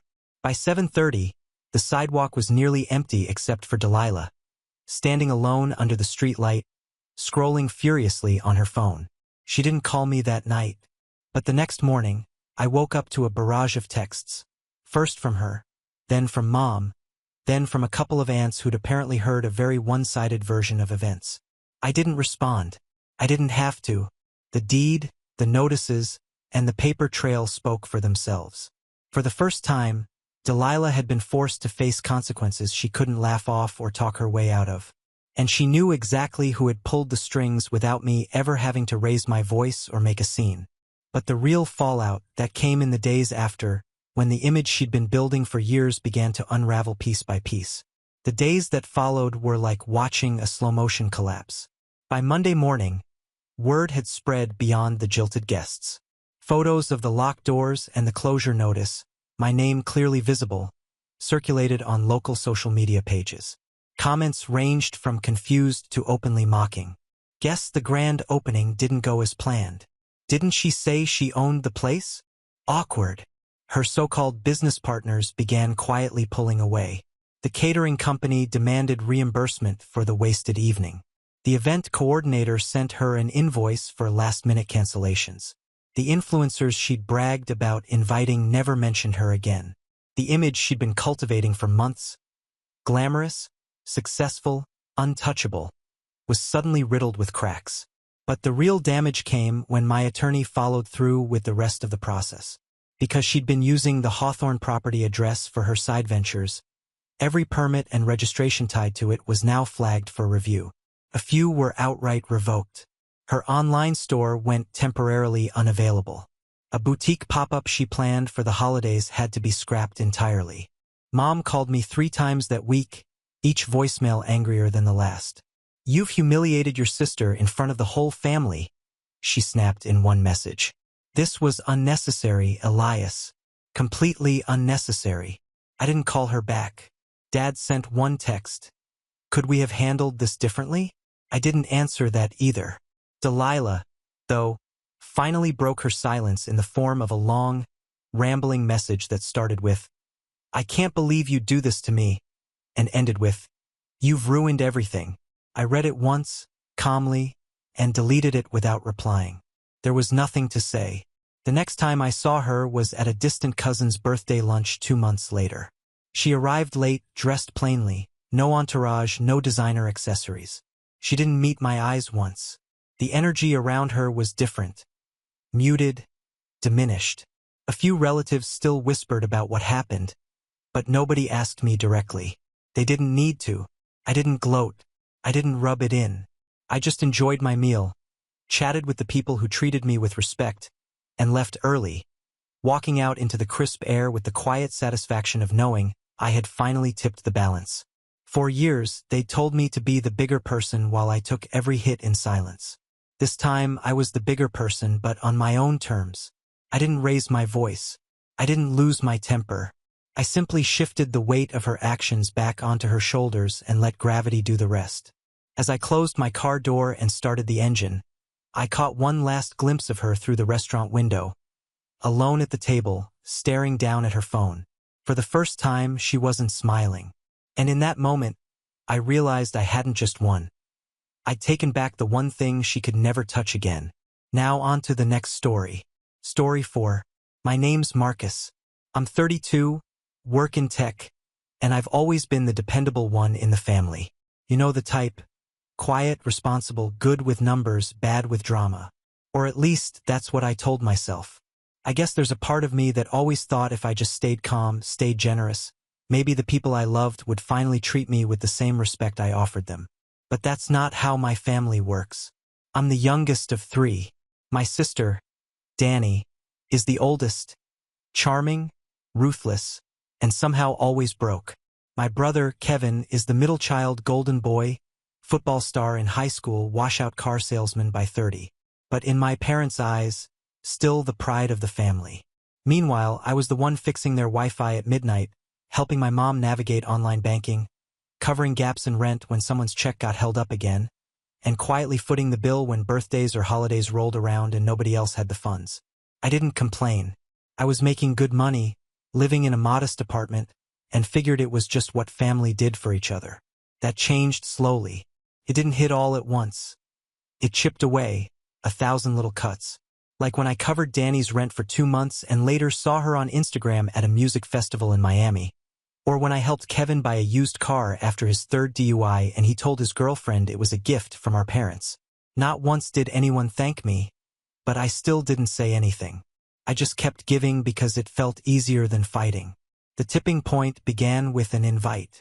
My niece, Ellie, was turning 10, Kevin's daughter. I actually really like Ellie.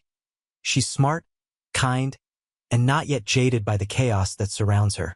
I'd gotten her this little beginner's telescope a few months back after she told me she liked looking at the stars, and she spent an hour the next night texting me blurry photos of the moon and asking questions about Jupiter.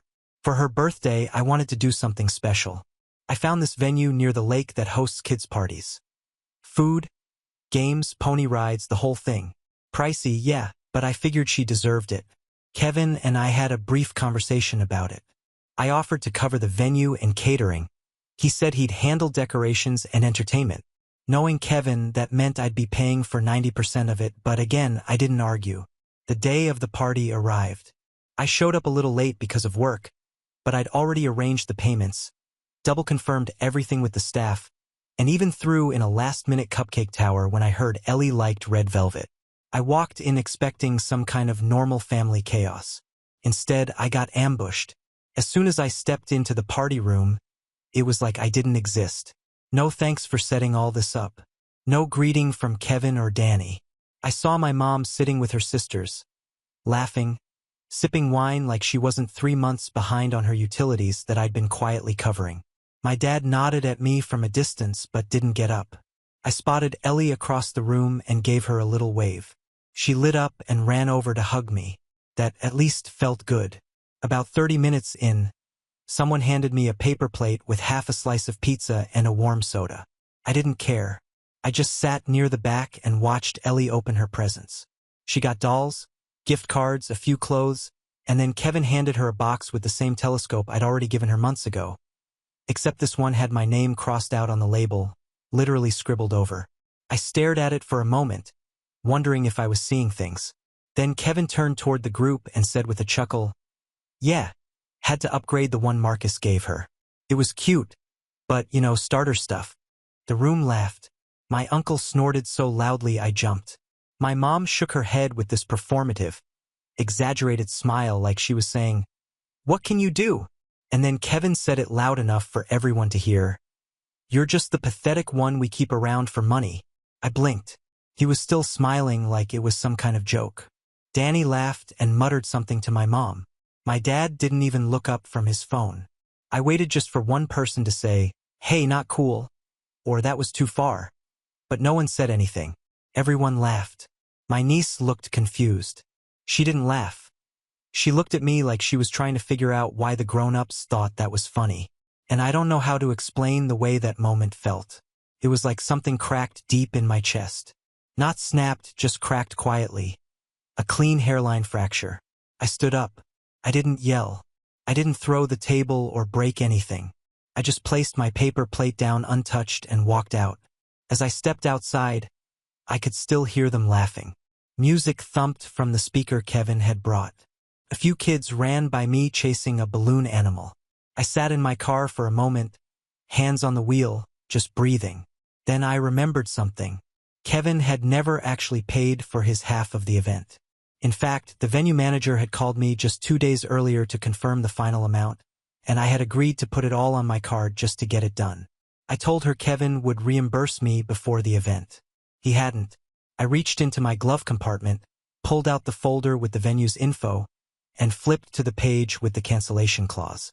I wasn't going to cancel the party, obviously, but I also remembered the contract included a clause for immediate full payment on-site or services would be paused. Paused, not canceled, not refunded, just stopped. I looked at the clock. 4:52 p.m. The second half of the party, dinner service, the magician, and the boat ride, was scheduled to start at 5 o'clock sharp, and Kevin hadn't paid a dime. I pulled out my phone, dialed the number, and waited. Hello, Lakeview Events. This is Sandra. Hi, this is Marcus Carter. I was the one who booked the Lexington room for today. Oh yes, Mr. Carter. Everything's been running smoothly so far. Just confirming, will the rest of the payment be completed soon? Our coordinator mentioned the remaining balance is still pending. I smiled. Actually, I've decided not to move forward with that payment. A pause. I'm sorry. I'll be covering the amount I initially agreed to, but I won't be paying Kevin's portion, and I'd like you to enforce the clause, please. The one about service halts for unpaid balances. Another pause, longer this time. Understood, Mr. Carter. We'll begin transitioning the room accordingly at 5 o'clock. Thank you. Oh, and one more thing, can you make sure the announcement is made clearly? I don't want anyone confused about why the entertainment is stopping. Of course. I hung up, rolled down my window, and listened as the minutes ticked by.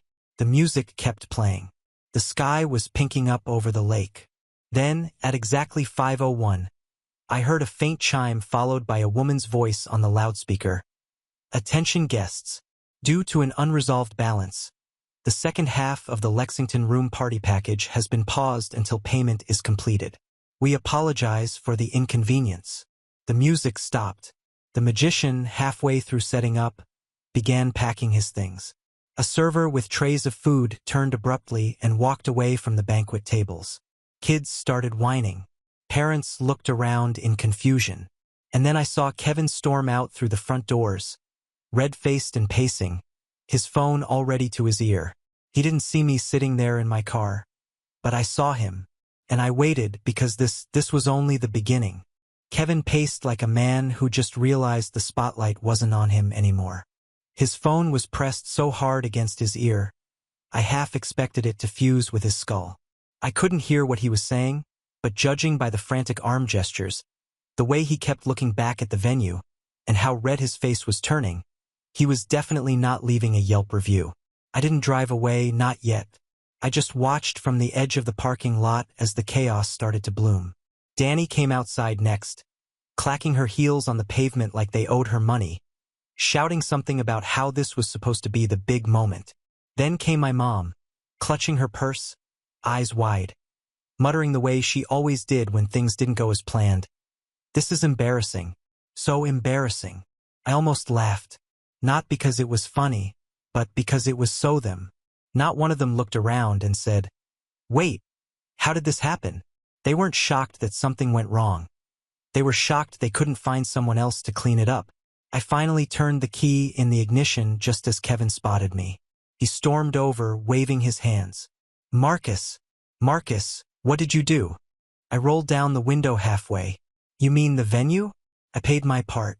The rest was on you. You remember, right? You said you'd cover half. We agreed you'd handle it and I'd reimburse you." "No, you said that. I never agreed. You know how I know? Because I recorded the call." He froze. I wasn't bluffing. Not this time. I'd learned the hard way. Start documenting everything, especially with family. "You're ruining her party," he hissed. "No," I said calmly. "You are. You opened your mouth. You made the joke. You made it clear exactly what you think of me. You think I'm just a wallet? An ATM with no feelings. Come on, it was just a joke," he said, voice softening in that fake, wheedling tone he always used when things didn't go his way. "Jokes are funny," I said. You laughed at me in front of everyone with my money paying for the party. He didn't respond to that. He just clenched his jaw and looked back toward the venue. Guests were starting to leave.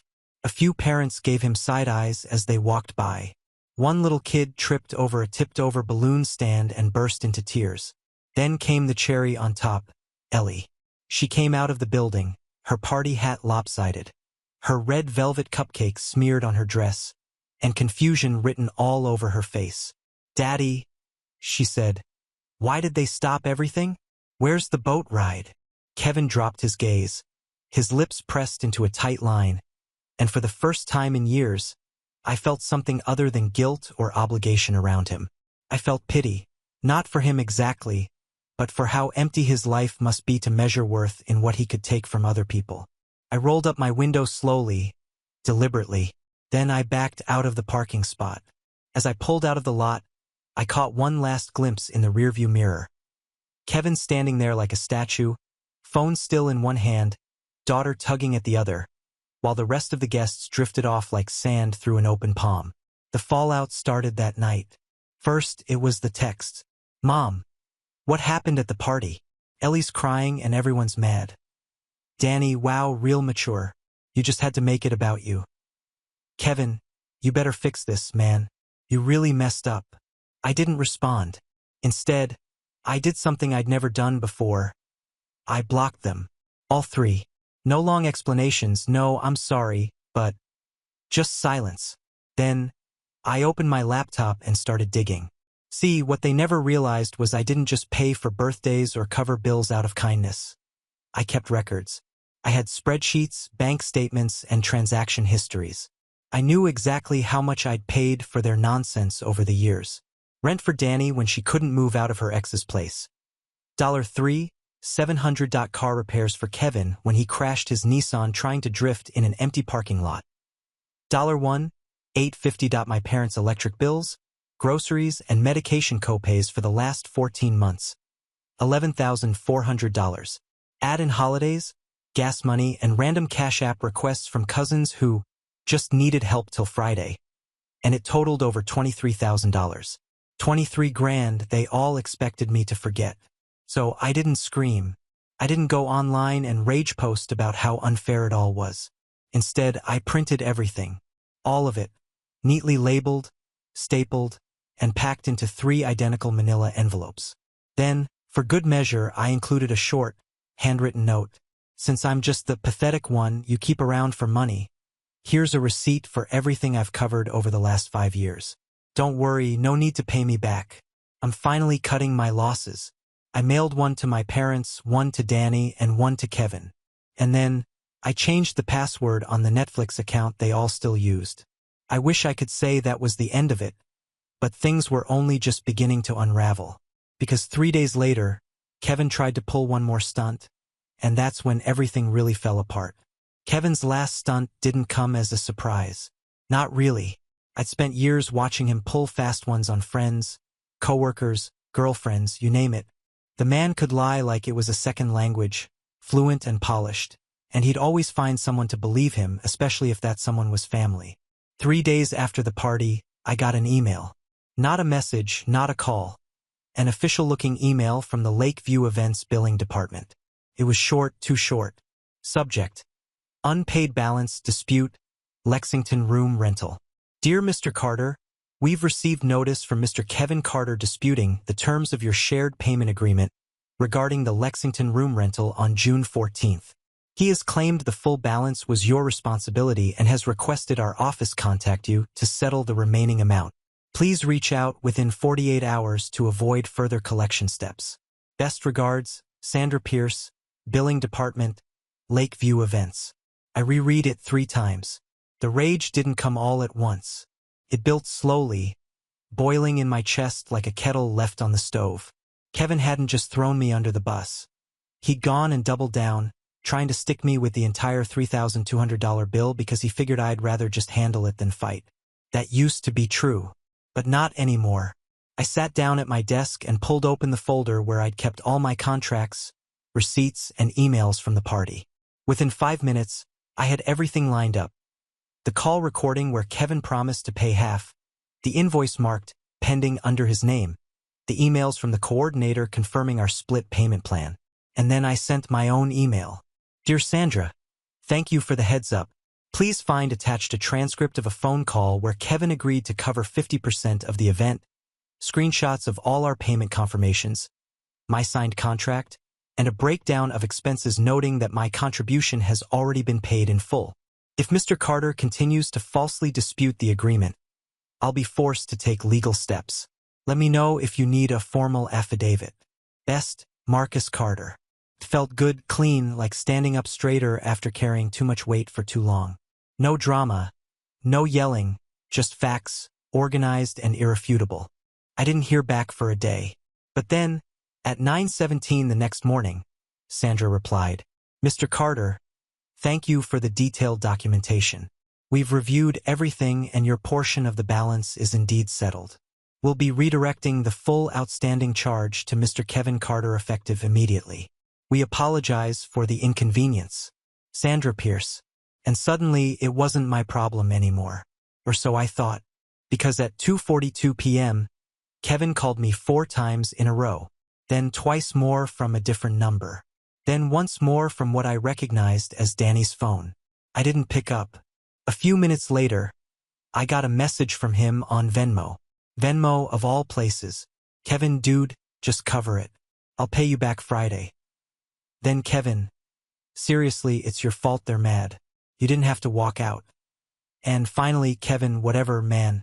Just remember we're still family. You can't run from that forever.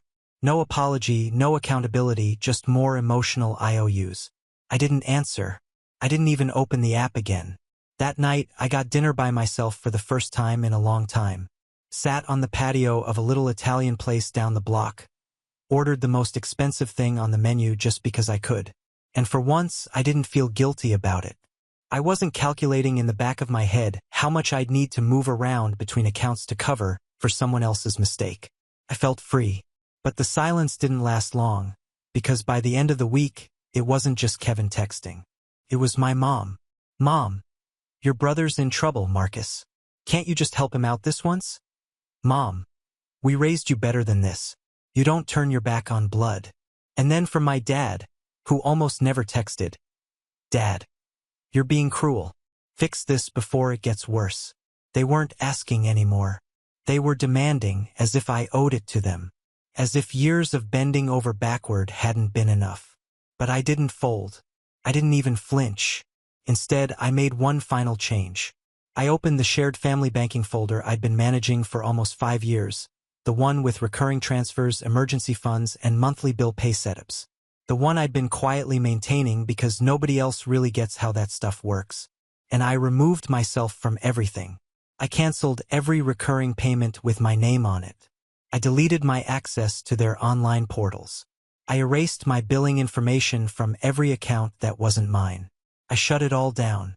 And then I sent one last message, not angry, not cruel, just final. To Mom, Dad, Danny, and Kevin, going forward, I will not be financially involved in this family's decisions. I've covered more than my share over the years, and instead of respect, I've received jokes and insults. I wish you the best. But I'm done. Marcus. I didn't expect a reply, but I got one from Danny. Not a message, a screenshot. It was from Kevin's Facebook page. He'd posted some long, self-pitying rant about fake family and backstabbers, and how some people only care about money. The caption was something like, blood doesn't mean loyalty. You know who you are. There were 100 comments already.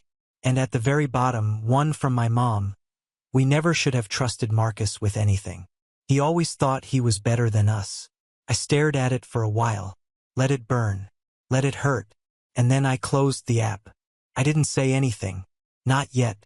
Because I had one last move to make, and they never saw it coming. I'll be honest. That comment from my mom, it stung more than I expected. I stared at it longer than I should have. Read it, reread it, zoomed in on it like maybe I'd misread the words or misunderstood the tone. But no, it was clear, cold, final.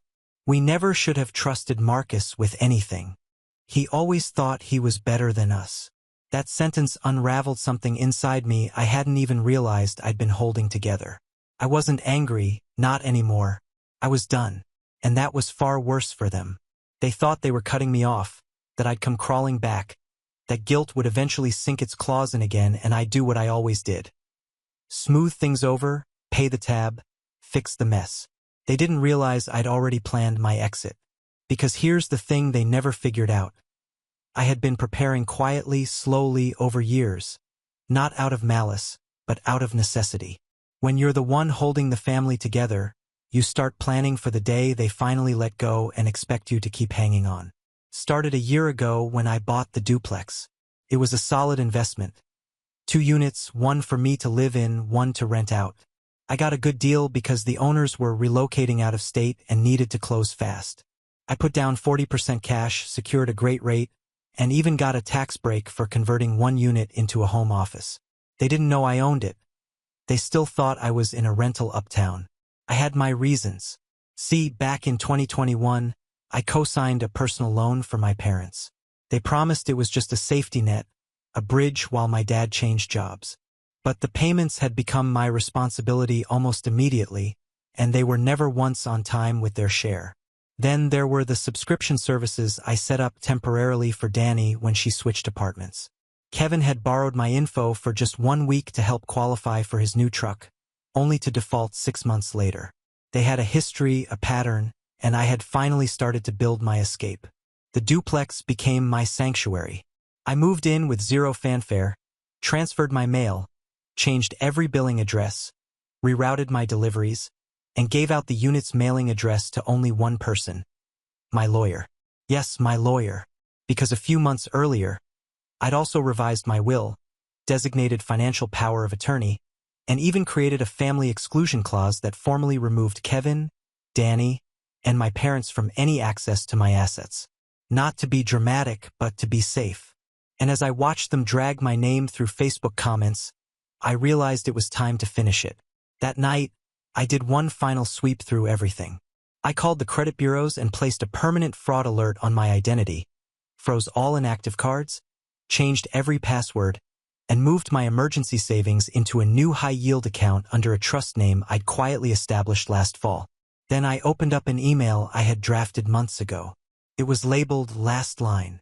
It read, "To whom it may concern, this is to formally notify you that Marcus Carter will no longer serve as guarantor, co-signer, or responsible party on the following accounts: Chase Family Loan, Edison Power Utilities ACCT, Brightway Health Credit Account, Sirius Car Finance Loan.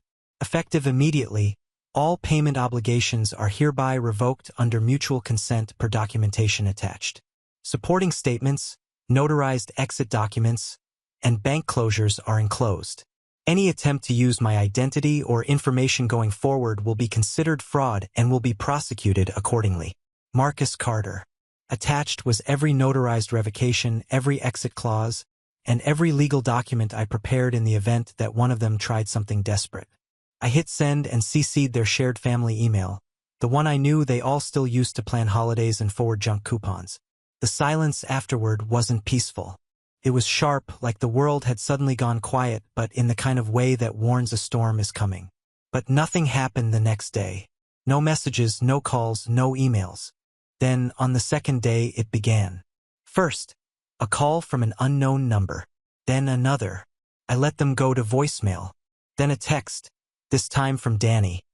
"I can't believe you sent all that. You're really trying to ruin us." Then Kevin, "You're blowing this way out of proportion.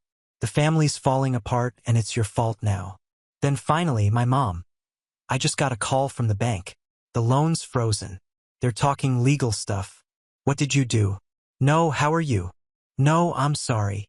Just panic, rage, accusation. I ignored them all. I had done everything legally, slowly, and carefully. They weren't going to trap me again.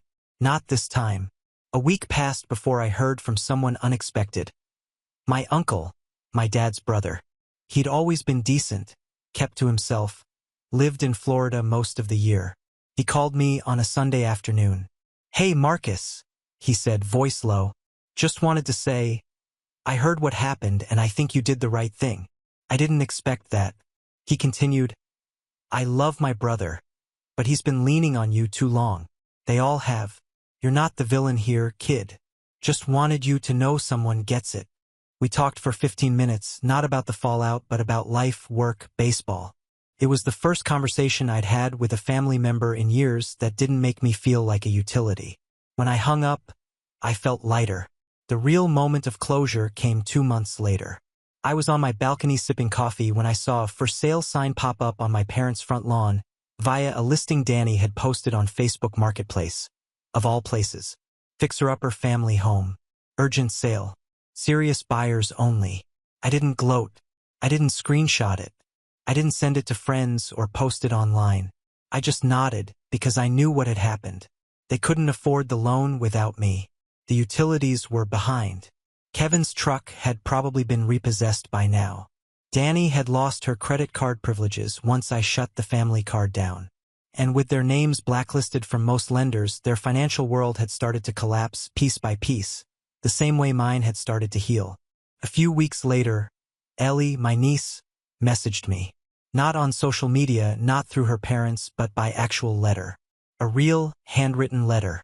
It was short, a little messy, but it broke me in a way nothing else had. Hi, Uncle Marcus. I don't know why Daddy is mad at you, but I miss you. Thank you for my telescope. I still look at the moon. I wish you could come to my party next year. Love, Ellie. I cried.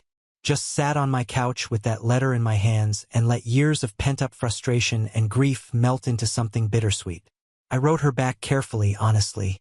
I told her that sometimes grown-ups make mistakes and sometimes families get complicated, but that none of it was her fault. I told her I'd always care about her no matter what, and I gave her a P.O. box address to reach me anytime she wanted. As for the rest of them, they never got another cent from me. No more second chances. No more quiet forgiveness. I moved forward, built a life that wasn't built on guilt or obligation. And for the first time in 32 years, I started living for me, not for the approval of a family that only saw me as useful, but for the peace of finally choosing myself. That was the real ending. Not a dramatic explosion, not a courtroom battle. Just silence. Silence I earned.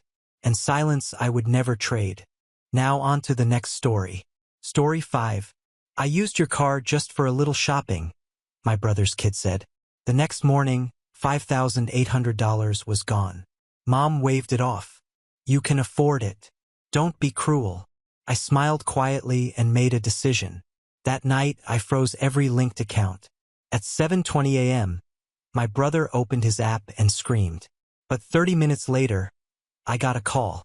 I was half watching a show with my husband when I got the first notification. A charge for $1,672 from a jewelry store I'd never heard of. At first, I actually thought it was fraud. That would have been the better outcome. I opened the banking app expecting to dispute a charge, maybe call the bank and sort it out in 5 minutes. But the more I scrolled, the colder I got. Another $1,400. Then $900. A $380 dinner bill. Then a second jewelry store, $1,756. That was over $5,000 gone in a night. And that's when I remembered the message Lily had sent just a few hours earlier. Hey Aunt Liv. I used the card for something small. Hope that's okay. Smiley face. I stared at it for a long time. That innocent little emoji at the end made my hands shake. She was 15. And she just walked into designer stores like a VIP and dropped money she had no business touching. I hadn't replied then. I was baking with my youngest, and I figured she meant a coffee or something for school. Nothing in me thought she meant $5,000 worth of fitting in. I walked into the kitchen. My husband looked up and saw my face. He didn't even ask what happened. She drained the account, I said. He glanced at the phone, then back at me. Wait, Lily? I nodded and turned the screen toward him. She bought jewelry, not one piece, multiple, and dinner in the city. And look at this, an Uber ride. She's acting like I'm her personal bank. He didn't say much. He just stood there, calm like always, and told me to sit down. Don't call anyone yet. Think first, breathe, then deal with them calmly. That was the only reason I didn't call Jeff and explode. Because if it weren't for my husband, I would have gone nuclear right then and there. Instead, I just went upstairs, closed the bedroom door, and sat on the floor with my laptop. I logged into every account linked to that card. The one I'd opened years ago and barely touched. The one I'd only kept alive in case of real emergencies. The one Jeff begged me to share because his family needed a backup, just in case. And Lily would never touch it. It's just a security net, right? That security net was gone. Now, I froze the card first, then the account. Then I changed the online login, locked down the debit card, and turned on every alert option they had. I moved what little was left to a new account in a completely different bank. By the time the clock hit 2:15 a.m., I had turned off every faucet she could drink from. I didn't sleep. I lay next to my husband, watching the window, just waiting. The weight of what happened wasn't just about the money. It was the betrayal. That this kid who'd seen me stretch paychecks and patch hand-me-downs for my own kids decided I was rich enough to rob for earrings and a bracelet. At 7:20 a.m., I heard it. Jeff yelling like someone had taken his wallet and run. I looked out the window and saw him pacing on his porch in a t-shirt and socks, holding his phone and shouting at the screen. His wife stood behind the door like she didn't want to be dragged into it. My phone rang 10 minutes later. I didn't even have to check who it was. He didn't ask how I was, didn't apologize. He just barked. "What the hell did you do?" Lily's in tears. She said you humiliated her. What kind of person freezes a kid's account over some shopping? I didn't even flinch. I waited for him to finish, then said, "Bring me everything she bought. All of it. I want it today." He sputtered something about her feelings, about how she was crying and hurt and ashamed. I said it again. "All of it, Jeff. You have 3 hours." And then I hung up. It was the calmest I'd ever felt after being robbed. 3 hours passed, then 5. No knock on the door, no apology, no jewelry. At 6:12 p.m., Jeff finally texted, "We'll bring it after dinner. Don't make a scene." That was it. No sorry, no explanation, just another order disguised as a warning. I showed the message to my husband and he didn't even comment. Just gave me one of those looks like he knew this would happen. So, while they ate dinner like nothing had happened, I was at my kitchen table with receipts, notes, and my laptop open to each of the jewelry store websites. I'd already called them. 2 of the big ones, real upscale places with snooty-sounding staff, confirmed that Lily had made purchases there the night before. One of them even remembered her because she came in with 2 other girls, laughing and FaceTiming someone during the whole visit. Both stores had the same return policy. 14 days, receipt, or the card used for payment. No questions asked. Perfect. At 7:04 p.m., I saw their car pull into the driveway. Jeff stepped out like he was dragging a body to a crime scene. Lily slumped behind him, arms folded, shopping bag in one hand like it weighed 50 pounds. Neither looked me in the eye. Jeff handed me the bag with a theatrical sigh. "Here, I hope you're proud." She's been crying for hours. I didn't answer him. I just opened the bag and started checking everything right there on the porch. Necklace, earrings, 1 ring. That was it. 3 items were missing based on the receipts. "Where's the rest?" I asked. Lily looked away. Jeff cleared his throat. "She gave one to a friend. Another she can't find. I mean, come on. It's not like she bought a car, Liv. It was a few things. A few things." I didn't respond.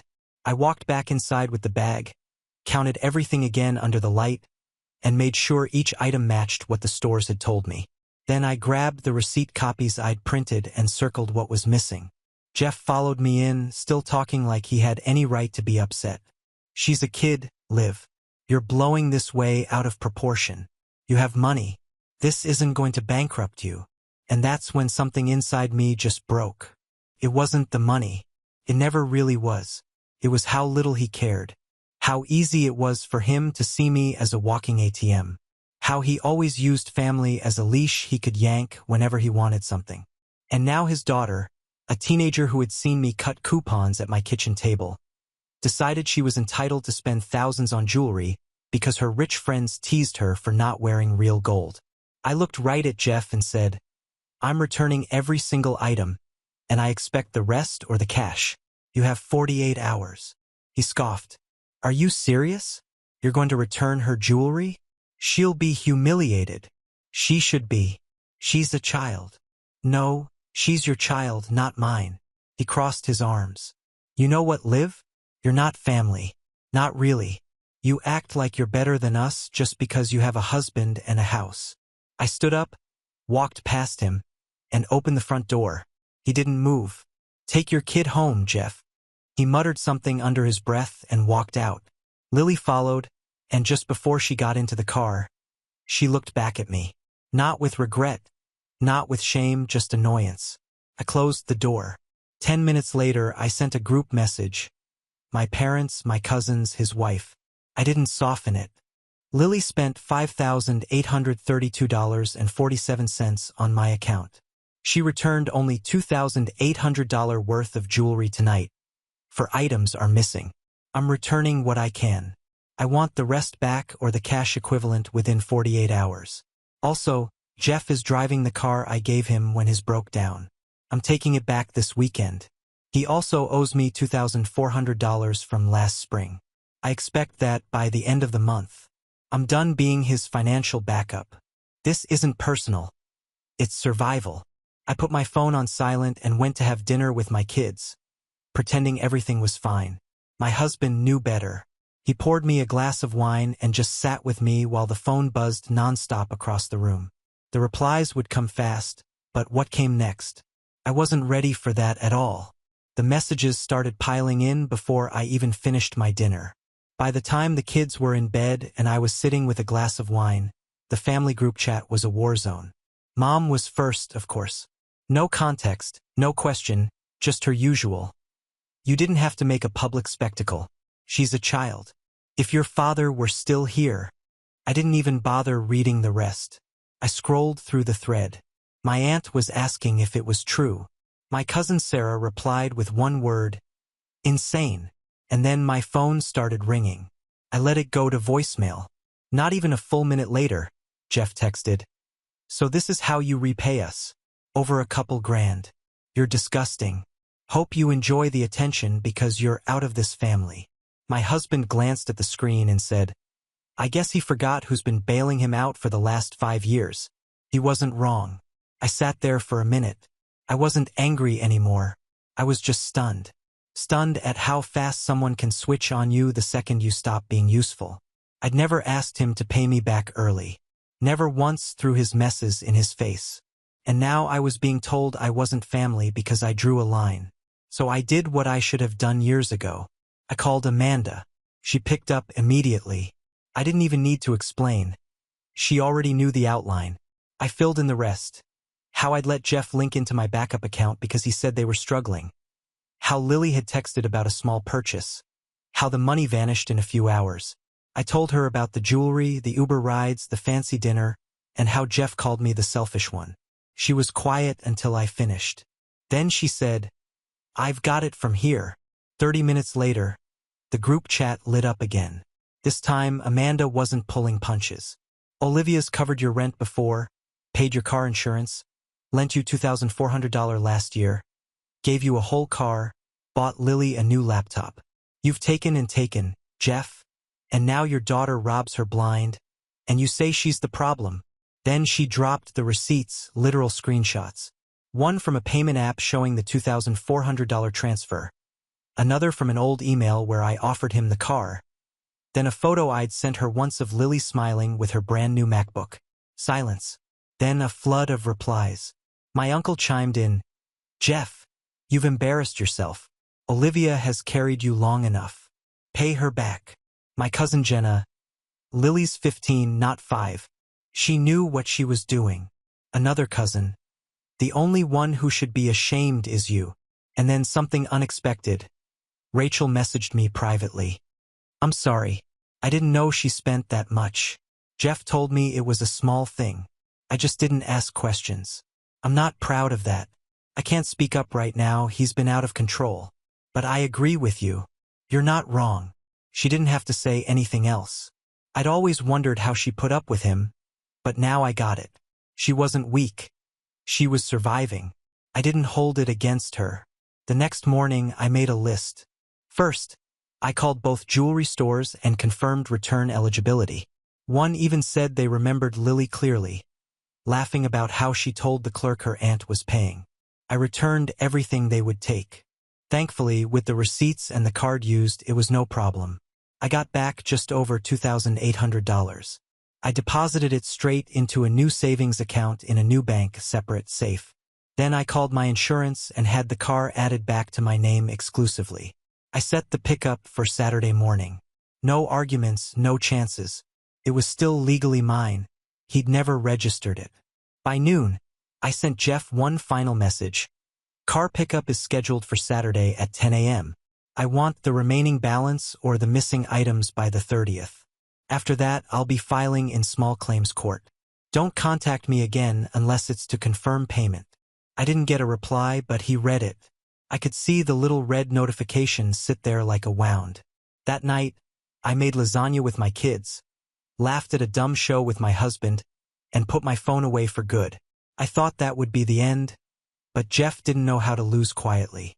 Saturday morning, 9:50 a.m. I was already outside waiting, arms folded, standing in the driveway like I'd been preparing for battle. I wasn't in the mood for another argument, so I brought everything.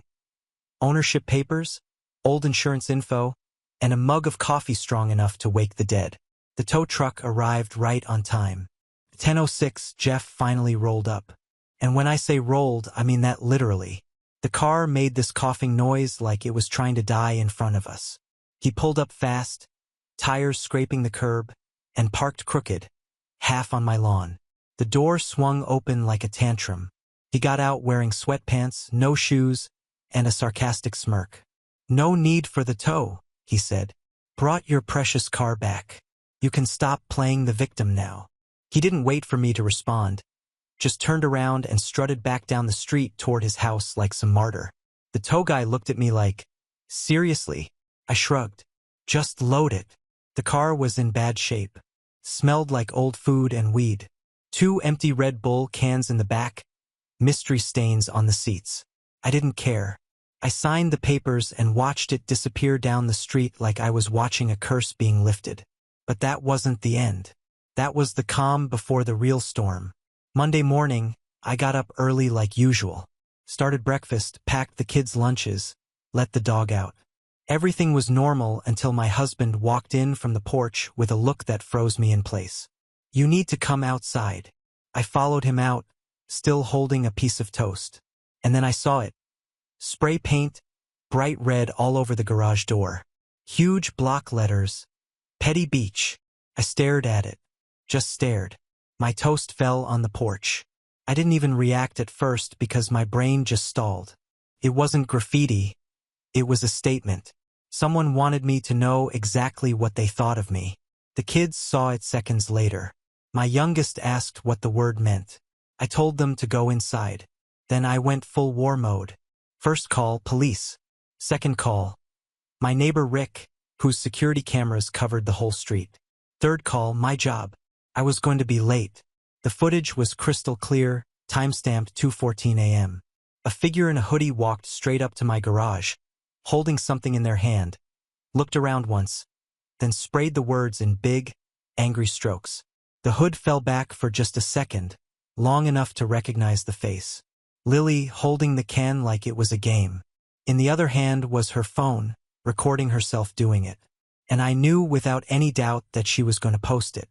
Probably on some private Snap story, probably as a joke. "Look what I did to my aunt's house. She deserved it." When the cop arrived, I handed over everything. The footage, the texts from Jeff, the timeline. He took notes and asked me if I wanted to press charges. I said I needed to think about it. By noon, Rachel was at my front door. I opened it and she didn't even wait for me to speak. She told me, "I'm so sorry, Olivia." He thought it was funny. She said her friends dared her and she thought you'd get over it.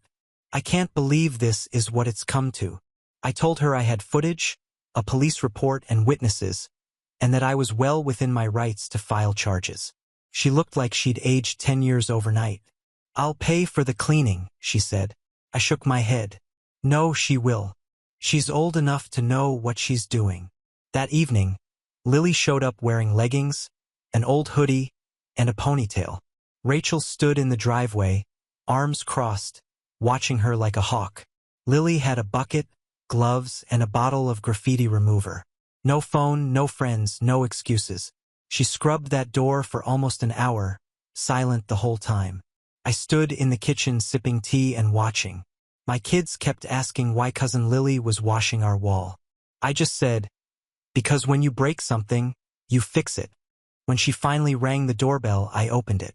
She looked up, flushed and out of breath. I'm sorry. Are you? I asked. She hesitated. I thought it would be funny. I didn't mean for it to get this far. I nodded. Good lesson then. Actions have consequences. Don't make the same mistake twice. She didn't argue, just turned and walked back to Rachel's car. I thought that would be the end of it. But a few hours later, my phone buzzed again. Blocked number. Voicemail. It was Jeff. I hope you're proud of yourself. You humiliated my daughter, turned the whole family against me, and now you've got her scrubbing your garage like a criminal. You're petty, Olivia. You're petty, and you're going to regret this. Just wait. I didn't even finish listening. I just deleted it and blocked the number again. But something in his voice was different. It wasn't angry. It was bitter, mean, ugly. I had finally taken back everything he thought he owned. And something told me he wasn't going to go quietly. By Tuesday morning, the garage door was clean, but Jeff's rage wasn't. I could feel it vibrating in the air. He hadn't said a word to me since the voicemail, but apparently that didn't stop him from trying to win the family over behind the scenes. He started telling everyone that I was mentally unstable, that I'd manipulated Lily, that I'd used the garage incident to turn the whole family against him. He told someone that I staged the spray paint just to make them look bad. And the worst part, he tried dragging my husband into it. He controls her. Olivia wouldn't be like this on her own. She's just doing what he wants. Yeah, that went over really well. Amanda called me that night. She was trying to stay calm, but her voice was tight. He called me twice today. Said you were emotionally abusive, that you've always had a superiority complex, that you invented the numbers. Olivia, he said you forged the transactions. I didn't even know how to respond to that. But then came the unexpected part. It wasn't me who fought back. It was everyone else. Jenna, my cousin who usually avoids drama like it's a disease, posted a long message in the family chat. I don't care what your excuses are, Jeff. You're a grown man who watched his daughter steal and, instead of apologizing, you doubled down. Olivia's covered for you more times than we can count. And now you're lying to make her look unstable. You've embarrassed yourself. You need help. That was followed by a message from Uncle Ray, who usually stayed neutral. We don't shame the person who got robbed. We shame the thief and the one who raised her to think that's okay. Get it together, Jeff. Even my mom, who had spent most of her energy defending Lily, finally broke the silence. I'm disappointed in both of you. Olivia has carried this family more than anyone. If your father were here, he'd be ashamed of how you've handled this. Silence. Not a word from Jeff after that. But it didn't stop there. Rachel, who until now had been quietly apologizing in private, finally posted in the family group chat for the first time. For what it's worth, I agree with Olivia. I've been quiet because I didn't want to make things worse. But this has gone too far. Lily made a huge mistake. Jeff has made many. Olivia was just doing what any of us would have done. She's been helping this family for years. I'm sorry I didn't speak up sooner. And that was the final nail. No one replied to Jeff again. Not one word. He was no longer the misunderstood single dad trying to raise a teenage daughter. He was the guy who turned his own sister into the villain after bleeding her dry. He didn't show up to Sunday dinner at our mom's house. He didn't message me again. Didn't ask about the remaining balance. Nothing. The only person who came by was Rachel, alone. She brought me a small envelope. Inside was a check for $2,400. She said, I made him write it. I signed it. I'm paying the fee to get it through. He didn't want to, but after what everyone said, he knew he couldn't keep pretending. You were right to ask for everything. I thanked her. She looked tired, but relieved. Then she said something I wasn't expecting. I'm thinking about leaving. I didn't push her. I just nodded. Later that night, I deposited the check. That money had been hanging over my head for over a year. I thought I'd never see it again. Jeff didn't know it yet, but he'd officially lost the one thing he still had, the illusion of being the good guy. And I finally was free. But what came next made it clear that freedom wasn't enough. Not yet. 3 weeks had passed since the last message from Jeff. 3 full weeks without his voice, his texts, his name popping up on my phone like a virus I couldn't get rid of. I thought maybe, just maybe, he'd crawled back into whatever hole he came from and finally decided to stay there. I was wrong. Started again one Friday morning. Amanda texted me just as I was making breakfast. Heads up. Jeff was at Mom's last night. Drunk. Said he's not done. Said he's going to ruin you. Mom kicked him out. I didn't even flinch. I'd stopped giving him the power to rattle me. But I was done playing defense. That afternoon, I printed everything. Every message, every voicemail, every bank transaction from the joint account. I added the photo of the garage after Lily's graffiti, the timestamp screenshot from the security footage, and even the check Rachel brought over, the one Jeff had been forced to sign. I took it all to a lawyer. He reviewed it silently, flipping page by page before he looked up and said, "You've got enough to file a restraining order.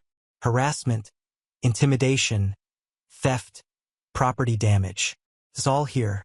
You want this to stop for good?" "Yes." He nodded. "Then let's make it official." And just like that, I signed the papers that would end it. That night, Rachel texted me and asked to come over. She brought Lily with her again. I didn't know what to expect, but I opened the door. They didn't sit. Rachel stood on the porch holding a bag in one hand and a car key in the other. "We're leaving," she said. She'd gotten a job offer in upstate New York near her sister. A good one, benefits, a signing bonus. She'd already signed the lease on a little duplex and enrolled Lily in a new school.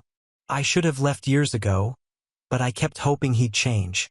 And after what happened here, after everything he said about you, I realized he's not just broken, he's dangerous. She handed me the car key. "I know it was yours. I want you to have it back."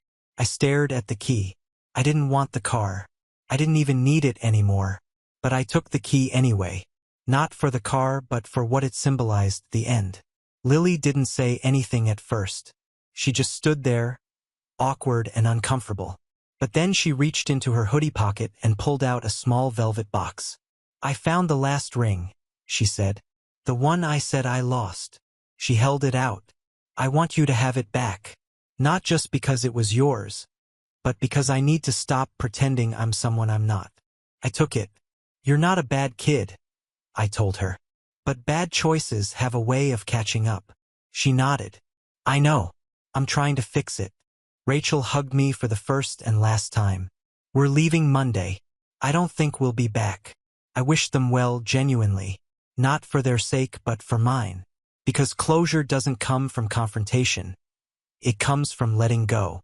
On Monday, I filed the restraining order against Jeff. He didn't fight it, didn't show up to the court date, didn't respond. But I heard from Amanda later that he'd been cut off by nearly every family member. Mom stopped returning his calls. Jenna told him not to contact her again. Uncle Ray told him bluntly, "You're the only disgrace in this family." It was the first time I'd heard someone else say the thing I'd always thought but never voiced. He was the disgrace, not me. Now my life is mine again. The savings account is under a new bank in my name only. The garage door has been repainted. The car, Rachel's car, my car, got cleaned up and sold to a young couple starting out. I used the money to take my kids on a weekend getaway up north. For the first time in years, we stayed somewhere with a fireplace and a view. The air up there was quiet. Not a single reminder of him. I wake up now and don't check my phone, dreading what I'll find. I go to bed without calculating who I need to bail out next. Cook, I laugh, I rest. And when I walk past my garage, all I see is fresh white paint. No names, no insults, just silence. Now on to the next story. Story 6. I wasn't invited to the family trip. They said it was too expensive to pay for another seat. Later, my brother sent a Venmo request, $1,600, your share of the catering. I sent $1 with a note. For the air you'll be eating. Then, I changed every password on the streaming accounts they've been using since 2019. 40 minutes later, my sister texted, "Why is the TV asking me who I am? I didn't even know they were planning a trip." I found out when my cousin posted a boomerang of my entire family. My entire family on a boat in Lake Tahoe. Mom, Dad, Ethan, Melanie, their kids, even Uncle Jack with his neck brace. Grinning like this was the goddamn royal wedding. Everyone but me. I stared at the video for a full minute trying to process what I was even looking at. I thought maybe it was from last year. Maybe they were just reposting. Then I saw the timestamp, posted an hour ago. Melanie tagged the location, annual family trip. Annual? Since when? I called my mom. Straight up, asked her why I wasn't invited. No preamble. Her answer? Well, Toby, it's not personal. We just couldn't afford an extra seat. The cabins only sleep a certain number, and you know how expensive flights are these days, right? The extra seat. Like I'm an overweight suitcase no one wanted to check in. They flew in Dylan from Oregon. They brought Melanie's dog. I found out later they even got a private chef one night. But I was the budget breaker. I didn't yell. I didn't argue. I didn't say anything. That's what really made them comfortable. They assumed I'd stay quiet just like every time before when they left me out of decisions or acted like I was the family intern. The next morning, I got a Venmo request from Ethan. No explanation, just $1,600. Your share of the food. The food I didn't eat from the trip I wasn't invited to. I stared at that request like it was a prank, like Ashton Kutcher was about to leap out from behind a potted plant. I sent him exactly $1. The note read, "For the air you'll breathe." Then I got to work. See, I pay for all the family streaming services. Netflix, Hulu, HBO, Disney Plus, even Spotify Premium on a family plan. I don't mind helping out, but helping people who think I don't even qualify for a damn folding chair on vacation? Nah. I changed every password, logged every device out, activated two-factor authentication, and renamed the profiles. Ethan's became Enjoy the Silence. Melanie's No Shows for Fake Sisters. My parents was simply uninvited. It took less than an hour before the first ripple hit. Melanie texted me, "Why is the TV asking me who I am?" I didn't respond. 5 minutes later, a missed call from Dad. Then 2 from Ethan. Then total silence, like they were regrouping, trying to figure out if I was serious. I didn't expect what happened next. Melanie sent a screenshot to the wrong chat. It was supposed to go to Mom. Instead, she sent it to me. It was a new group chat titled, Family Real One. I wasn't in it. All of them, Mom, Dad, Ethan, Melanie, cousins, even Uncle Rick, had created a group chat to plan everything, joke, and share photos. A chat made specifically to leave me out. And they named it that Real One. I didn't reply. I didn't even flinch.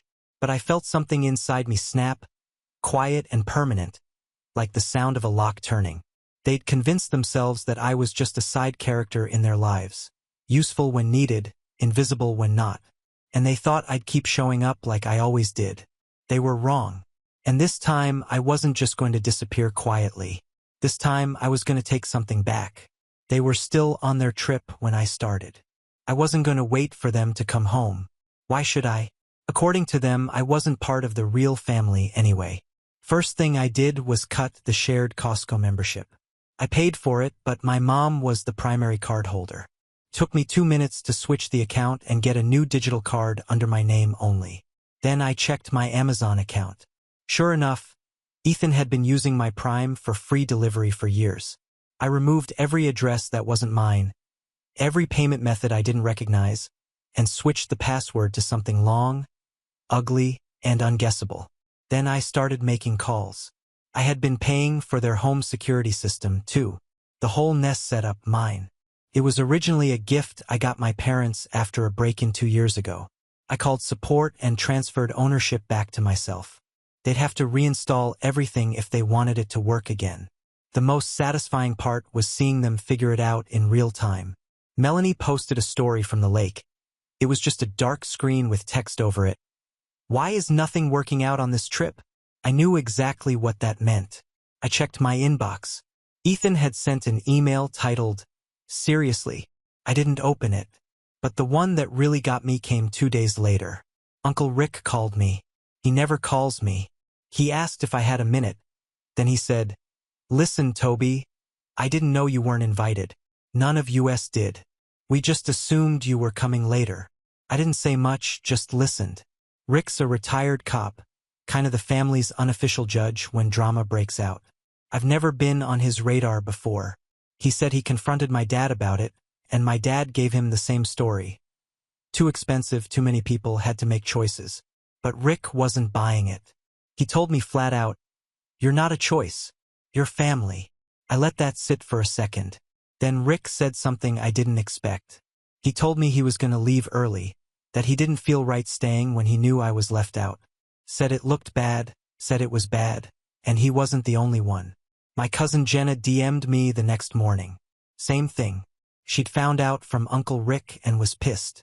She said my parents had told everyone I had opted out of the trip because I was too busy with work. That's what they went with, that I chose not to go. They lied, and people were starting to notice. By the time they got home, the energy had shifted. Ethan was still furious. Melanie was trying to play peacekeeper, but my parents, they were quiet, too quiet. I waited. I wanted to see how long it would take them to bring it up. They lasted 1 day. Then the doorbell rang. I opened it to find my dad standing there with a Tupperware container and a forced smile. "Leftover tri-tip from the trip," he said. I didn't take it, just stood there looking at him. He added, "We thought maybe we could talk." I told him to come back when he could tell me the real reason they left me out. He didn't argue, just left the food on the porch and walked back to his car. I didn't bring it inside. I wasn't hungry. They came back from the trip pretending nothing had happened. Like the boat photos, the group chat, the streaming blackout, the call from Uncle Rick. None of it ever existed. My mom even called me that week and asked if I could come over and help her set up her new iPad. I said I was busy. She paused and said, "That's okay. Maybe next week." Then she hung up before I could answer. Next week never came, but I wasn't done. Not even close. They still had their group chat. I couldn't see it, but Jenna sent me screenshots. They'd renamed it from Family Real 1 to Trip Chat, but the messages were still about me. Melanie, "Do you think Toby's going to try to ruin Christmas now?" Ethan, "He's too petty to even talk to us, but not petty enough to cancel Spotify, apparently. LOL. My mom, "Let's just focus on staying positive. If he wants to isolate himself, that's his choice." My dad didn't write anything, but then again, he never does when it's his idea. He lets others explain for him. So, I decided to test just how much they needed me. I went to the storage unit. It was in my name. Had been since 2021 when my parents were downsizing and begged me to help. Most of their holiday stuff, family heirlooms, old documents. Everything they didn't want to throw out but couldn't keep in the garage. It was all there. I told them they could use the space for free. I went there on a Saturday, pulled out everything that was mine, and moved it to a new unit across town. Then I emailed the company and told them to terminate the rental at the end of the week. 3 days later, I got a voicemail from my mom. Frantic. Something about needing the Halloween decorations for Melanie's party. The storage code wasn't working. Could I check? I didn't call back. The panic didn't stop there. The HOA emailed my dad. Apparently, I'd been the one paying the shared landscaping fee on their duplex for the last 8 months. They assumed he'd taken it over when I updated my billing info. He hadn't. The late fee came to $340. I paid it, then sent him the invoice. He Venmo'd me the money with the note, "Guess I owe you more than just the seat." Now they were starting to realize how much of the family's infrastructure I had been propping up. Then came the real twist. Ethan posted a photo from the trip, one he hadn't shared before. Everyone at dinner, plates piled high, wine flowing. And at the edge of the frame, sitting where I probably would have been, was someone I didn't recognize. Some guy named Derek, a friend of Dylan's. Apparently, just a buddy who wanted to get away for the weekend. They brought a stranger instead of me. I messaged Jenna. She confirmed it. Derek was on the boat, in the cabins, even tagged in a few private photos. My seat went to a stranger. I didn't cry. I didn't rage. I just stared at the screen and thought, they really thought this was okay. I screenshotted it and texted it to my mom. No words, just the photo. 10 minutes later, she replied, "It's not what it looks like." But it was. It was exactly what it looked like. They replaced me and they thought I'd never notice. After I sent that photo of Derek to my mom, everything just stopped. No follow-up, no explanation, no panic text. Nothing. It was like they all held their breath at once and agreed not to exhale until I backed off. I didn't hear from anyone for 3 days. Then Ethan showed up at my apartment like a cop on a welfare check.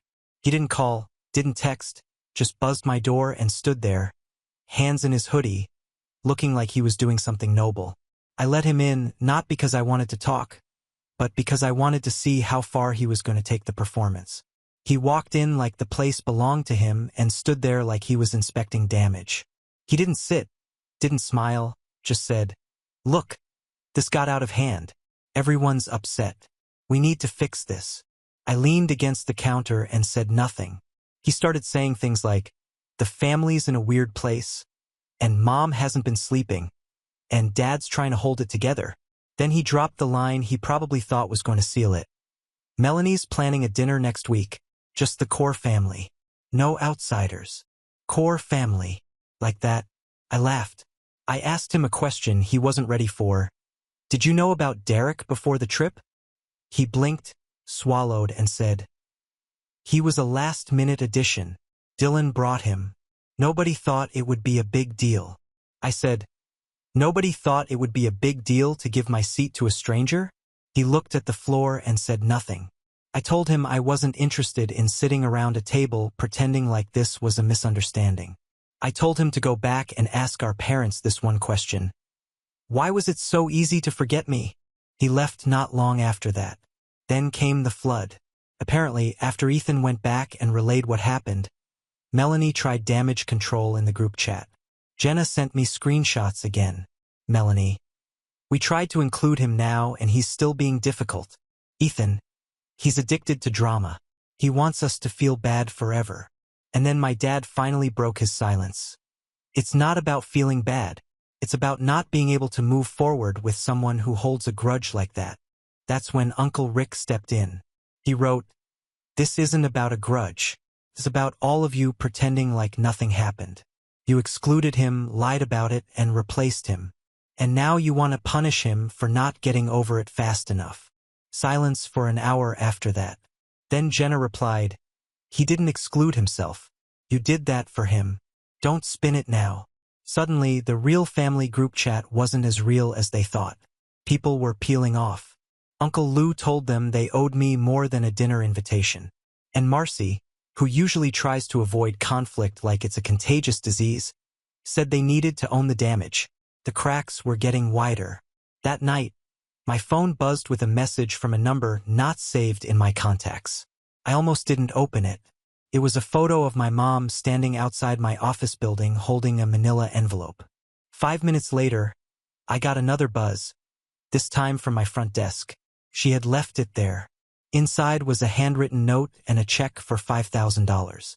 "Toby, this doesn't cover everything, but we know what we owe you. Not just the money, the space, the truth. Please consider it a beginning. 5,000. Not a round number, not symbolic, just exact. I knew what it was. Reimbursement for all the years I covered streaming, storage, house fees, and last-minute emergencies. They went through it, tallied it up, and paid it. That wasn't an apology. That was a confession. And now, finally, they understood something. I was never the extra seat. I was the foundation, and they just realized how much it hurt to stand without it. The check sat on my counter for 8 days. $5,000. Clean, heavy silence printed in black ink. I didn't touch it. Not because I was deciding whether to forgive them, but because I wanted them to live with the weight, with the possibility that even paying back what they owed might not be enough. During those days, my phone stayed mostly quiet. Not entirely, though. Jenna kept texting me. Nothing dramatic, just little things like, "You should have seen Uncle Rick after Ethan tried to lecture him about family loyalty." Or, if it helps, Derek was super annoying. He brought his own travel seasoning and said our food was bland. That one made me laugh, actually. Then Melanie texted. Just 2 words. Coffee soon. I ignored it at first. Then 2 days later, I gave her a time and place. Neutral ground. A little cafe that didn't serve anything with more than 4 ingredients. She showed up early, which already told me this wasn't about small talk. She looked tired, like she'd been walking around with this weight for a while, and wasn't sure where to set it down. She had her youngest with her, scribbling on a tablet and ignoring both of us. We ordered, sat, and for a while no one said anything. Then she just let it out. She told me everything about how the whole family had convinced themselves that I didn't like being around people, that I was the independent one, that I wouldn't have said yes even if they'd invited me, that Ethan said I was impossible to include without making things awkward. That Dad said, "It's not like he has kids. It's different." Then she looked me dead in the eye and said, "We let ourselves believe leaving you out was the kind option." I asked her if she believed that now. "No," she said. "Now I think it was the easiest option." I asked her who invited Derek. I was expecting her to blame Dylan again. That's when the first surprise hit. "It was Dad," she said. I blinked. "What?" He felt weird about leaving the seat empty. Thought it would be more efficient to use all the space. Dylan mentioned a friend and Dad said yes. I told him it was a bad idea, but he didn't want to talk about it. I sat there stunned. My own dad made the call to fill my seat. It wasn't a last-minute mistake. It was a conscious, deliberate decision. I don't know why that hurt worse, but it did. Not just forgotten, but replaced. With someone easier, someone quiet, someone unconnected. Melanie noticed my reaction and pulled something out of her purse. A small envelope. "It's not a check," she said. I opened it. Inside was a photo. A real printed photo. One of the group dinner nights, not the one I saw on Instagram. This one was different. Everyone was there, smiling. But Derek, he was off to the side, not even in frame fully, just a shoulder and an elbow. My seat at the table was empty. They had set the table for 13. I stared at it for a long time. "We told ourselves you weren't coming," she said. "But no one could sit in your seat. That did something. I won't pretend it fixed everything, but it changed the shape of the anger. It wasn't just about being excluded. It was about how scared they were of admitting they messed up." I asked her what the plan was now, what they actually wanted. Melanie said quietly, "Mom wants to cook, just the family. No outsiders. She asked me to invite you properly. No tricks." That evening, I got a package delivered. No return label, but I knew the handwriting, my mom's. Inside was a key. No note, just a single front door key to their house. A replacement for the one they took back last year when they thought I wouldn't notice. I hadn't noticed until now. That weekend, the group chat dinged. The real one. I'd been added back. The first message was from my dad. "Family dinner next Saturday. No speeches, just food. Seat's yours if you want it." I waited a full hour before replying. Then I wrote, "Don't burn the steak." Melanie replied with a clapping emoji. Ethan just said, "Mom's crying in the kitchen." I didn't say anything else. But later that night, I finally deposited the check. The number didn't matter. The gesture did. They knew now I wasn't the extra seat. I was the reason the table ever felt full. I didn't tell anyone I was coming to the dinner. I let them stew in the uncertainty, let them set the table, stare at the empty chair, and wonder if I'd show. And part of me honestly hadn't decided until I got in the car. The house looked the same, but something was different when I pulled up. Every light in the place was on, overcompensating, as if brightness could cover what had gone dark between us. I walked up to the front door, paused for a second, then used the new key. Turned clean. No resistance. They hadn't changed the locks again. The smell hit first. Roast beef, garlic, rosemary. My mom's signature dinner when she wants to make things feel warm and controlled. I stepped in and, for a second, no one noticed. Then I heard chairs shift, quiet voices fade. Melanie was the first to meet my eyes, then my mom. She looked like she'd been crying for hours and trying to pretend she hadn't. The table was set for 13 again. This time, no one tried to fill my seat. I sat down without saying anything. I didn't need to. Dinner was quiet at first. People were clearly walking on eggshells. Even the kids were subdued, like they'd been warned to behave or maybe just felt the tension in the air. About halfway through, my dad stood up with a glass of wine. I braced myself. He cleared his throat and said, "We're not doing speeches." Then he sat back down. That got a small laugh. Even I cracked a smile. We ate. We talked. Slowly. The room started to feel more like it used to, but I couldn't shake the feeling that something was off. There was still a crack under the surface, like someone hadn't told the whole truth. After dessert, when people were getting up, Melanie pulled me aside and said, "There's something else you should know." I followed her out to the garage. She opened a cabinet near the back wall and pulled out a thin binder. It had my name on it. I didn't recognize it. "I found this in Dad's office. I think you should read it." I opened it and saw years' worth of receipts, emails, and notes. All the expenses, things I had paid for, stuff I didn't even remember. Streaming accounts, holiday dinners, a plumbing bill from 2020, my parents' car registration. All tracked, all written in my dad's handwriting. It looked like he'd been documenting everything I did for them, quietly, like he'd been keeping score but never said a word. "I think he always knew," Melanie said. "He just didn't know how to say thank you without feeling small." I closed the binder and walked back into the house with it under my arm. My dad was in the kitchen drying a plate. I put the binder on the counter. "I saw it," I said. He nodded. Didn't say anything. Then he said, "You always showed up, Toby. Even when we didn't ask, especially then." I should have said that before. I didn't respond right away.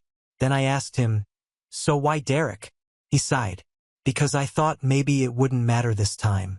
Maybe you had outgrown us." I told myself you wouldn't even notice. That hit harder than I expected. Not just because it was pathetic, but because it was almost believable, like they'd all convinced themselves I didn't care anymore. "Well, I noticed," I said. He nodded again, then said something I never thought I'd hear. "I'm glad you made it hurt." There was nothing smug about it. Just the plain truth, like he knew it had to happen. I didn't hug him. That would have been too much. But I did leave the binder on the counter when I went to grab my coat. Before I walked out, my mom handed me a foil-wrapped plate. "I made extra for tomorrow." It wasn't about the food. It was about having something to give me. At the door, I turned and said, "Keep the table set for 13. She smiled like she was about to cry again. Then she nodded. I left without looking back because I knew this time the door would stay open and no one else would be sitting in my seat. Now on to the next story. Story 7. Stepmom made me a cup of coffee that had a strange smell. "You drink it, I'll be back soon," she said. So, I switched cups with my stepsister, and when she drank it 20 minutes later, I never trusted my stepmother. Not from the first day I met her, and certainly not after she married my father. She had this way of smiling at him like he was the best thing that ever happened to her. But the second his back was turned, that smile disappeared, especially when she looked at me. She never wanted me around. I was just an inconvenience, a reminder that my father had a life before her. She never said it outright, but she made it clear in every other way. I only went to her house to see my dad. He was a surgeon, always busy, always working. When he was home, it was all about them. His new wife and their daughter, Kelly. He never had time for me separately, and honestly, I think that's the way my stepmother wanted it. If I wanted to spend time with him, I had no choice but to go to her house. Every time I went over, it was the same. Awkward conversations, constant tension, and Kelly acting like I was invading her space. She was just like her mother. Spoiled, manipulative, and always ready to pick a fight. We never got along. She hated me, and I wasn't much of a fan of hers either. That day, my stepmother called me out of the blue. She said she needed to talk to me about something important and that I needed to come over while my dad was at work. She wouldn't say what it was, just that it was serious. I didn't trust her, not even a little, but curiosity got the better of me. When I got there, she was nice. That alone was strange. She wasn't the type to pretend to be nice to me unless my dad was around, and he wasn't. She smiled, told me to sit down, and said she'd make me some coffee. That's when I knew something was wrong. She never did anything for me, not unless there was a reason. I sat at the table and watched her move around the kitchen. Too smooth, too quiet. After a few minutes, she set a cup in front of me. "Drink it, I'll be right back," she said. She didn't sit with me. She didn't wait for me to take a sip. She just set it down and walked away. I hesitated before picking up the cup. The smell hit me first. Something bitter, something wrong.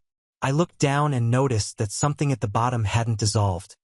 A thick, gritty residue. I wasn't paranoid by nature, but my gut was screaming at me. Before I could react, Kelly burst in. "Mom, make me one too," she whined.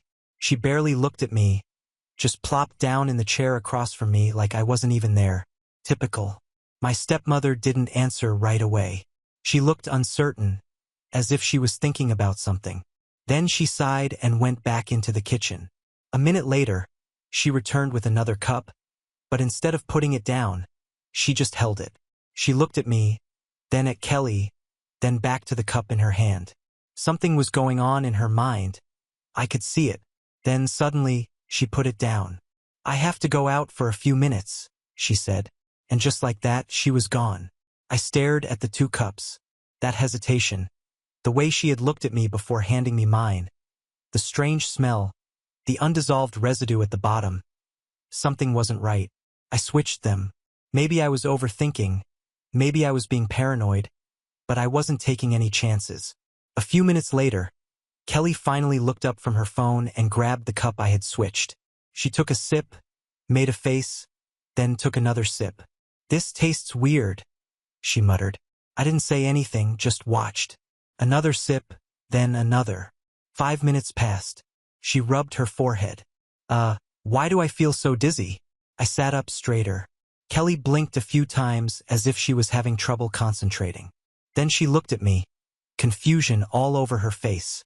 "Did you put something in there?" she accused. Her voice was lower now, as if she was losing energy. Were you trying to poison me?" "I didn't mean to." She never finished the sentence. Her eyes rolled back and she collapsed. I barely caught her before she hit the ground. For a second, I just stood there, my heart pounding in my chest. Kelly was a dead weight in my arms, her body completely limp. This wasn't just dizziness. She was out. I shook her. "Kelly? Hey, wake up." Nothing. Panic kicked in, but at the same time, my instincts kicked in. I lowered her to the floor and tapped her face. Still nothing. Her breathing was shallow, her skin unnaturally pale. I looked at the coffee cup on the table, the same one my stepmother had given me. Holy! The realization hit me like a truck. I should be the one on the floor right now. I was still processing it when the front door swung open and my stepmother came back in. She took one look at Kelly on the floor and immediately started screaming. "What did you do to her?" Before I could get a word out, she grabbed her phone. "I'm calling the cops and your father right now." I was still kneeling next to Kelly, my mind racing. If the cops showed up, what would they think? Her daughter was unconscious. I was the only one here, and my stepmother was already accusing me. This was bad, really bad. I had to think fast. "You think I did this?" I snapped. "You made the coffee." She froze for a second, a tiny second, but I saw it. That moment of hesitation. Then she doubled back. "I made your coffee. She drank yours. You probably did something to it when I left the room." Her hands clenched into fists. She was good, too good. She wasn't just playing the victim. She was turning the whole thing on me so smoothly, as if she'd already planned for this possibility. She held the phone to her ear. "Yes, I need an ambulance. My daughter. She's unconscious and..." She turned away slightly. "I think my stepson has poisoned her." I swear my blood turned to ice. She was setting me up. I looked at Kelly. Her breathing was weak, but at least she was still alive. I had no idea what she had ingested, but I couldn't let my stepmother pin it on me. My dad, he was the only one who would believe me. I shot to my feet. "Call Dad. Now." She looked at me, her expression unreadable. Then she turned and continued talking into the phone, her voice shaking, playing the perfect worried mother. I didn't wait. I took out my own phone and called him myself. He answered on the second ring. Steve? What's wrong? I didn't even think. It's Kelly. She fainted. Mom made coffee and she drank mine instead. There was a pause, a long one. Then my dad's voice, eerily calm. I'm on my way. I hung up. My stepmother was still on the phone with 911, pacing the room with fake tears in her voice. There was nothing I could do now but wait. Minutes passed like hours. Then the sirens. First an ambulance, then a police car. Paramedics rushed in. The cops followed. My stepmother pointed to me before anyone said a word. It was him. He did something to her. I held my breath as the officers turned to me. The cops looked at me, then at Kelly, who was lying on the floor. The paramedics were already checking her vitals, their faces unreadable. My stepmother wasted no time playing the hysterical mother. He poisoned her. I walked in and saw him standing over her. He even admitted she drank his coffee. I clenched my jaw. She was good, but I wasn't going down without a fight. One of the officers, a big guy with a serious face, walked up to me. Son, what happened here? I took a deep breath. She's lying. I turned to the paramedics. Is she breathing? One of them looked up. She's alive, but her heart rate is slow. We have to get her to the hospital. I turned back to the officer. I didn't poison her. My stepmom made me coffee, but something was wrong with it, so I switched our cups. Kelly drank mine. The officer frowned. So you're saying you were the target? My stepmother gasped as if I had just slapped her. Are you serious? You're actually listening to him? He hates us. Of course he's trying to pin this on me. One of the cops motioned for her to step back. Ma'am, let us do our job. I kept my eyes on the interrogating officer. Look, I don't expect you to just take my word for it, but if you test that coffee, I bet you'll find something in it. Something she put there. The tension in the room was thick. My stepmother was still putting on a show, wiping fake tears from her face, but I could tell she was nervous. She hadn't expected me to turn it on her. The front door burst open. My dad.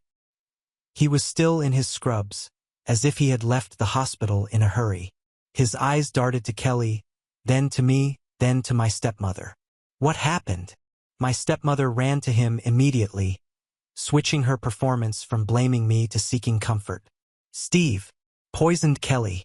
I don't know why, but that's a lie. I interrupted. My father held up a hand. Enough. His voice was sharp, the kind of voice that made even the cops back off. He turned to the paramedics. How is she? We're taking her to the hospital now, one of them said. Dad nodded and looked at me again. Tell me everything. Right now. I exhaled. She called me over, said she had something important to talk about. When I got here, she was strangely nice. Made me coffee. I paused. But it smelled off. There was something in it. Then Kelly came in and asked for coffee too. When my stepmother made hers, she hesitated before putting it down. As soon as she left the room, I switched them. Kelly drank mine. I could see my dad's brain working, putting the pieces together. Then the policeman next to me spoke. Sir, we need to take a statement from you as well. There are serious allegations here. Dad nodded slowly, his eyes fixed on my stepmother. Then I suggest you test the coffee. If there's anything in it that shouldn't be, I want to know. For the first time since this whole mess started, my stepmother actually looked scared. Everything happened quickly after that. The paramedics took Kelly to the hospital, and I could see how pale she was as they loaded her onto the gurney. She wasn't just passed out. Whatever was in that coffee had really messed her up. The cops took the cup for evidence. One of them even told my stepmother that everyone in the house was under suspicion until they found out what was in it. That shut her up for a while. My dad didn't say a word to her. Not a word. He just grabbed his keys and told me to get in the car. We drove to the hospital in complete silence. When we got there, Kelly was already in a room hooked up to monitors. A doctor was talking to the nurses and looking at her chart. My dad marched right over. What's wrong with her? The doctor recognized him right away. Dr. Carter, he said, looking surprised. She's showing signs of poisoning. We're running tests to confirm what it was, but whatever she ingested slowed her heart rate and dropped her blood pressure. She was minutes away from something much worse. My father's face didn't change, but I knew him well enough to see the tension in his jaw. Will she recover? She should be fine, the doctor said. We caught it in time. Dad nodded, but he didn't look relieved. He looked angry. He turned to me. You switched the cups? I nodded. Yes, something was wrong with mine. That was when he knew. My dad wasn't stupid. He had spent his entire career saving lives. He knew the symptoms. He knew what poisoning looked like. And most importantly, he knew that if I had poisoned Kelly, I wouldn't have switched the cups. I saw it in his face. He believed me, but he didn't say it, not yet. Instead, he just said, "Go sit with your sister." That word, sister, was different. He had never called Kelly that before in reference to me. I went into her room and sat down. She looked small in that hospital bed, too small. Even though we had never gotten along, I had never seen her like this. I didn't know how to feel. An hour passed, then two. Finally, my father came back in. He sat down across from me and let out a slow breath. The cops tested the coffee. I swallowed. And it was poisoned. I felt my stomach drop. They don't know what with yet, but there was something in it. Enough to make you sick. Maybe worse. I barely had time to process that before he added, "Your stepmother is still in the house. She doesn't know we have the results yet." I sat up straight. What are you going to do? My father's expression hardened. I'm going to make her talk. I had never seen my father like this. He was always the calm, collected type, the guy who dealt with life and death situations every day without breaking a sweat. But now he was furious. He walked out of the hospital without another word, and I knew exactly where he was going. I stayed with Kelly. She was still unconscious, but the doctor said she was stable. I sat there staring at her, feeling a strange mixture of guilt and relief. Guilt because she was only in that bed because I switched the cups. Relief that I wasn't the one lying there hooked up to machines. Time passed slowly. I had no idea what was going on in the house, but I knew my father. He wasn't going to let this go. Then my phone rang. It was him. "Come home," he said. His voice was tense. I didn't ask any questions. I just got up and left. When I got to the house, my stepmother was sitting on the couch, arms crossed, face pale. My dad was standing over her, hands on his hips, looking at her like she was something disgusting stuck to his shoe. I had never seen her look so trapped. Dad turned to me. "Sit down." I did. Then he looked back at her. "Tell him what you just told me." She hesitated. I could see her jaw clenching as if debating whether to lie again. Then finally she spoke. "I didn't mean for this to happen." My stomach twisted. Dad didn't say anything. He was waiting. She swallowed hard. I love you. I love us." And she shot me a look, her eyes cold. "He's always been in the way." The way she said it made my skin crawl, like I wasn't even a person to her. She looked back at my father. "We had a life before he kept showing up, before he started taking your attention away from us." My dad's face was unreadable. "So you decided to kill him?" Her lips trembled. I thought maybe if he wasn't around, things would go back to the way they were before." I felt sick. Dad's voice was deadly calm. "You poisoned my son."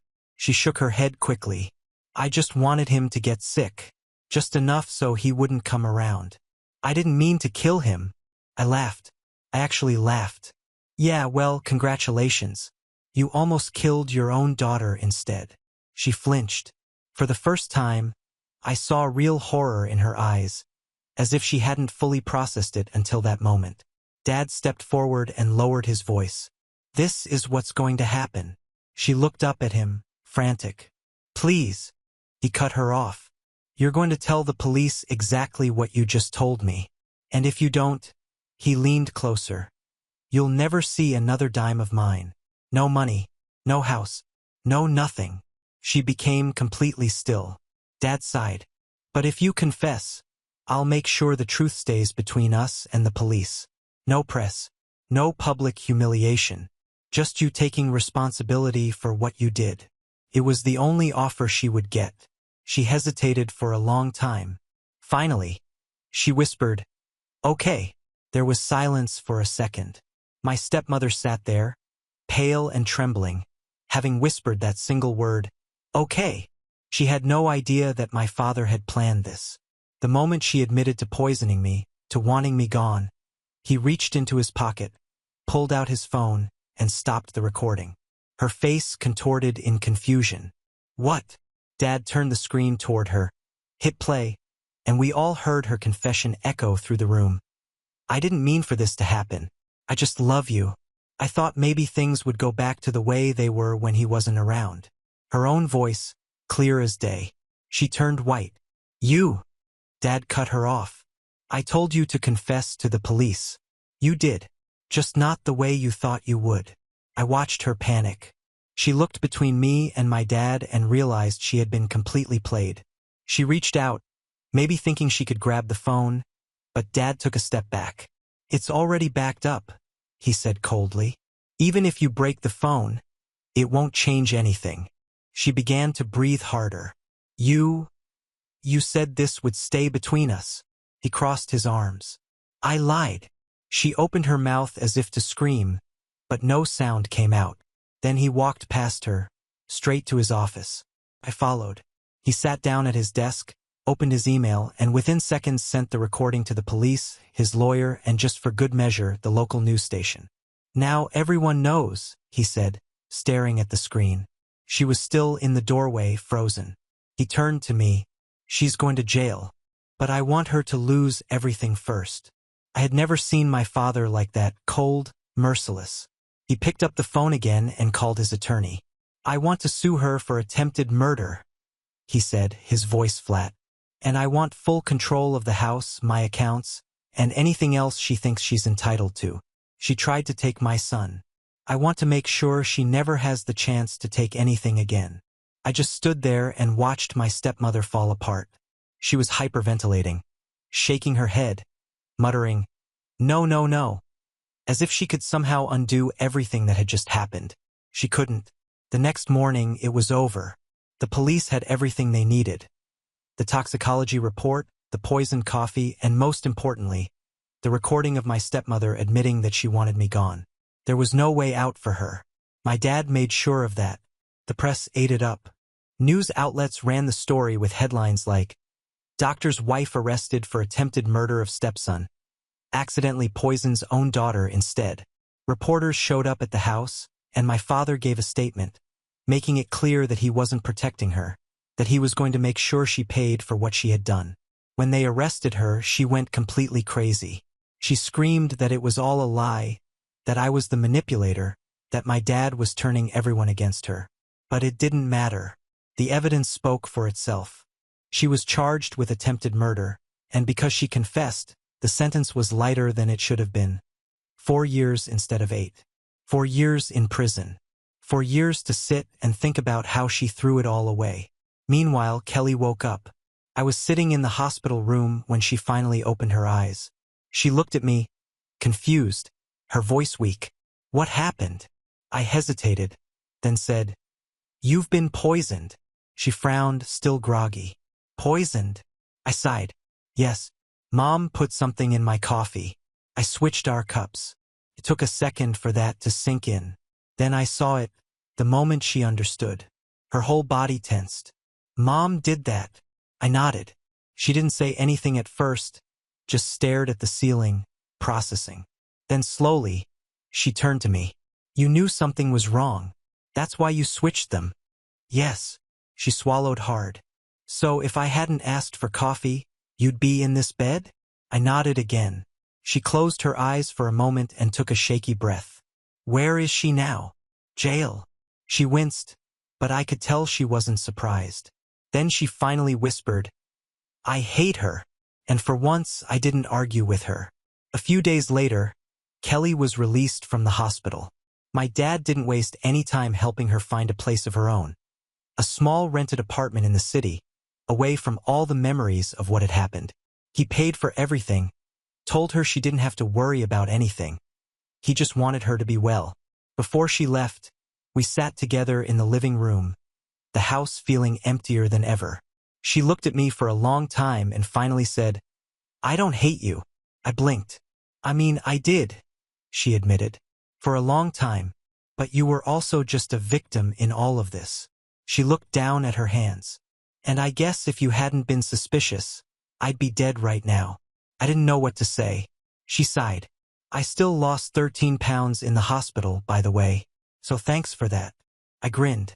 "Not my fault you drank my coffee."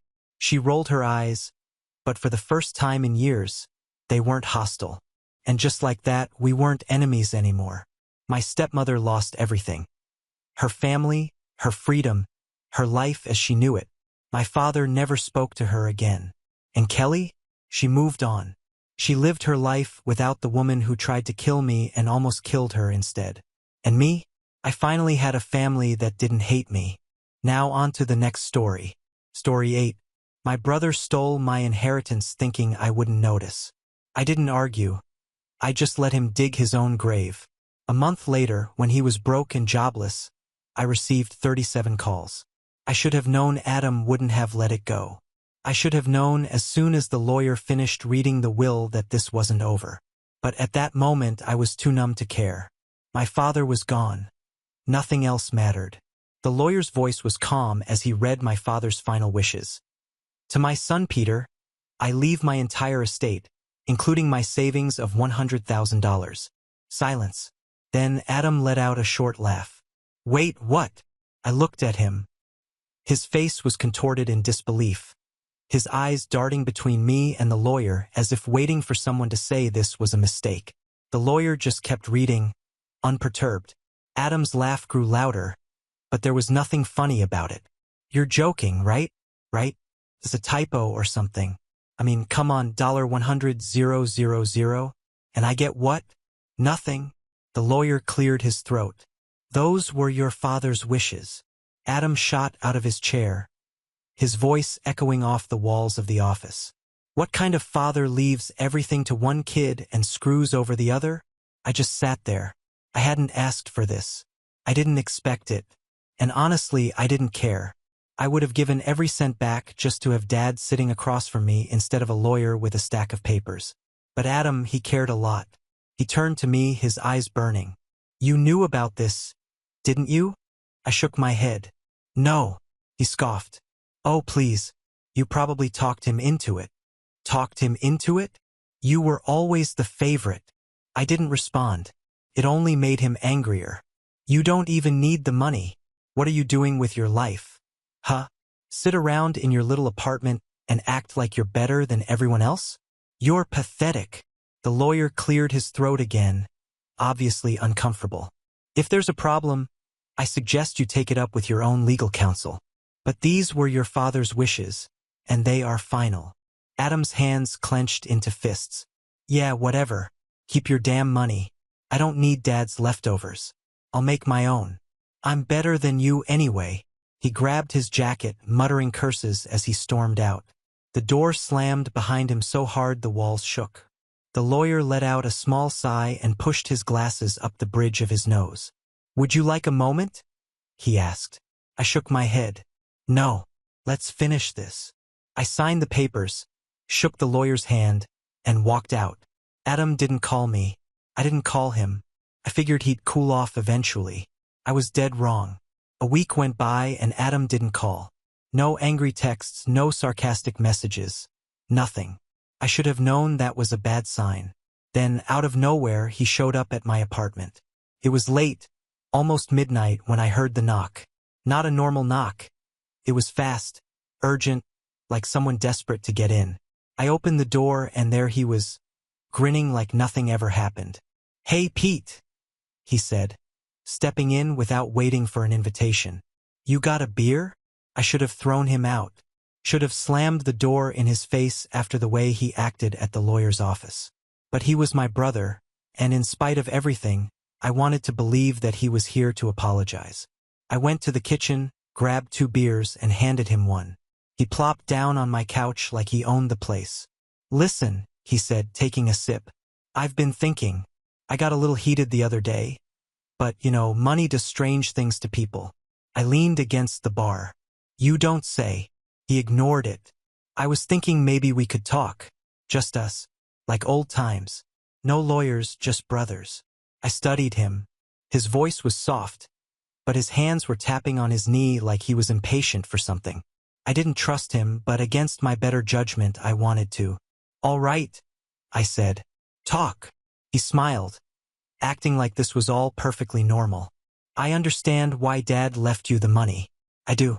You were always the responsible one, the quiet one. He figured you'd use it wisely, right? He took another drink, then leaned forward.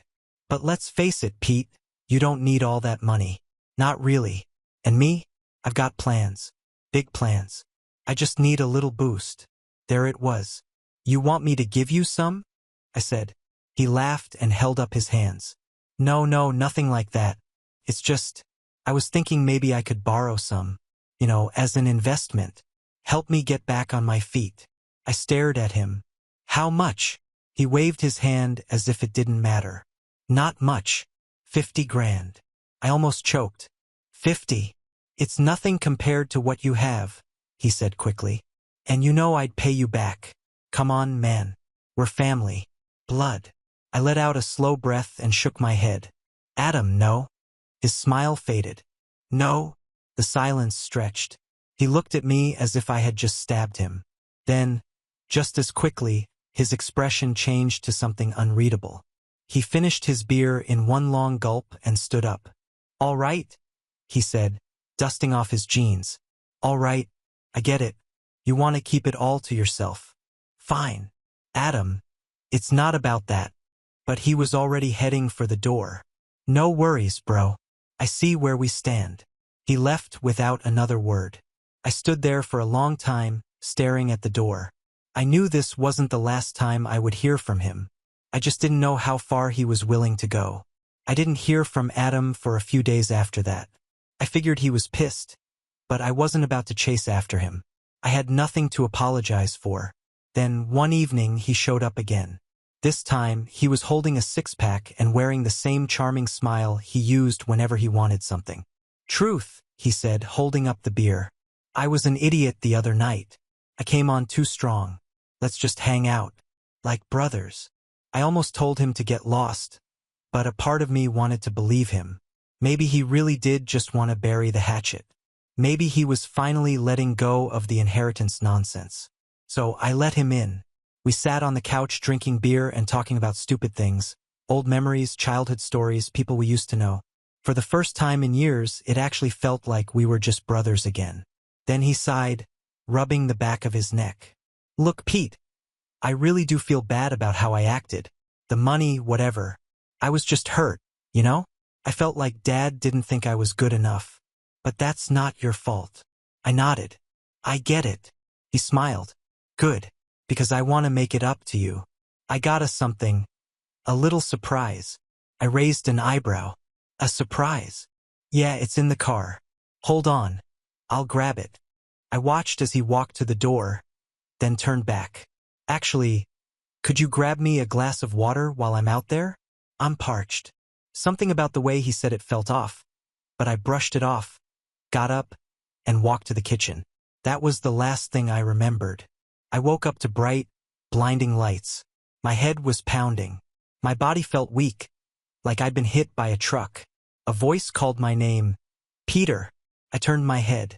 A doctor stood by my bed, looking down at me. I was in a hospital. What happened? My voice was hoarse, my throat dry. You fainted, the doctor said. Your brother brought you in. He said you collapsed suddenly, so he rushed you here. He stayed for a while, but then he left. Fainted? That didn't make sense. I was fine before, and then it clicked. The water. He had slipped something into my drink. My pulse started racing. What did you find? The doctor hesitated. Well, initially we thought it was exhaustion, but after running some tests, you were poisoned. A high dose of a strong sedative. My stomach dropped. My own brother had drugged me. I wanted to get up, to leave, to find him, but my body was too weak. The doctor told me to rest, to let the medication leave my system, but I knew deep down that something was very, very wrong. When I was finally discharged, I returned home, still groggy but determined to figure out what Adam had done. The apartment looked the same at first glance. My keys were still in my pocket, my wallet untouched. But when I checked the hiding spot where I had stored the inheritance, my blood ran cold. It was empty. Not just the $100,000. Adam had taken everything. My own personal savings too. $118,000 gone. My brother had drugged me, stolen every cent I had, and disappeared. I clenched my fists, my head still spinning. I had no idea where he was, but I knew one thing for sure. This wasn't over. I sat there staring at the empty hiding spot, my heart pounding. Every dollar was gone. The inheritance, my own savings. Adam had cleaned me out. I grabbed my phone and called him. Straight to voicemail. I called again. Nothing. I texted him. No response. I was furious, but more than that, I was done playing nice. Adam didn't just steal from me. He had drugged me, left me in a hospital while he disappeared with every cent I had. This wasn't some petty sibling argument.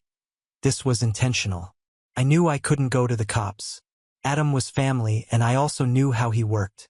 If I got the law involved, he'd vanish for good. He'd spend every last dollar before they even got close to finding him. No, I needed another approach. So, I called someone who could actually do something about it.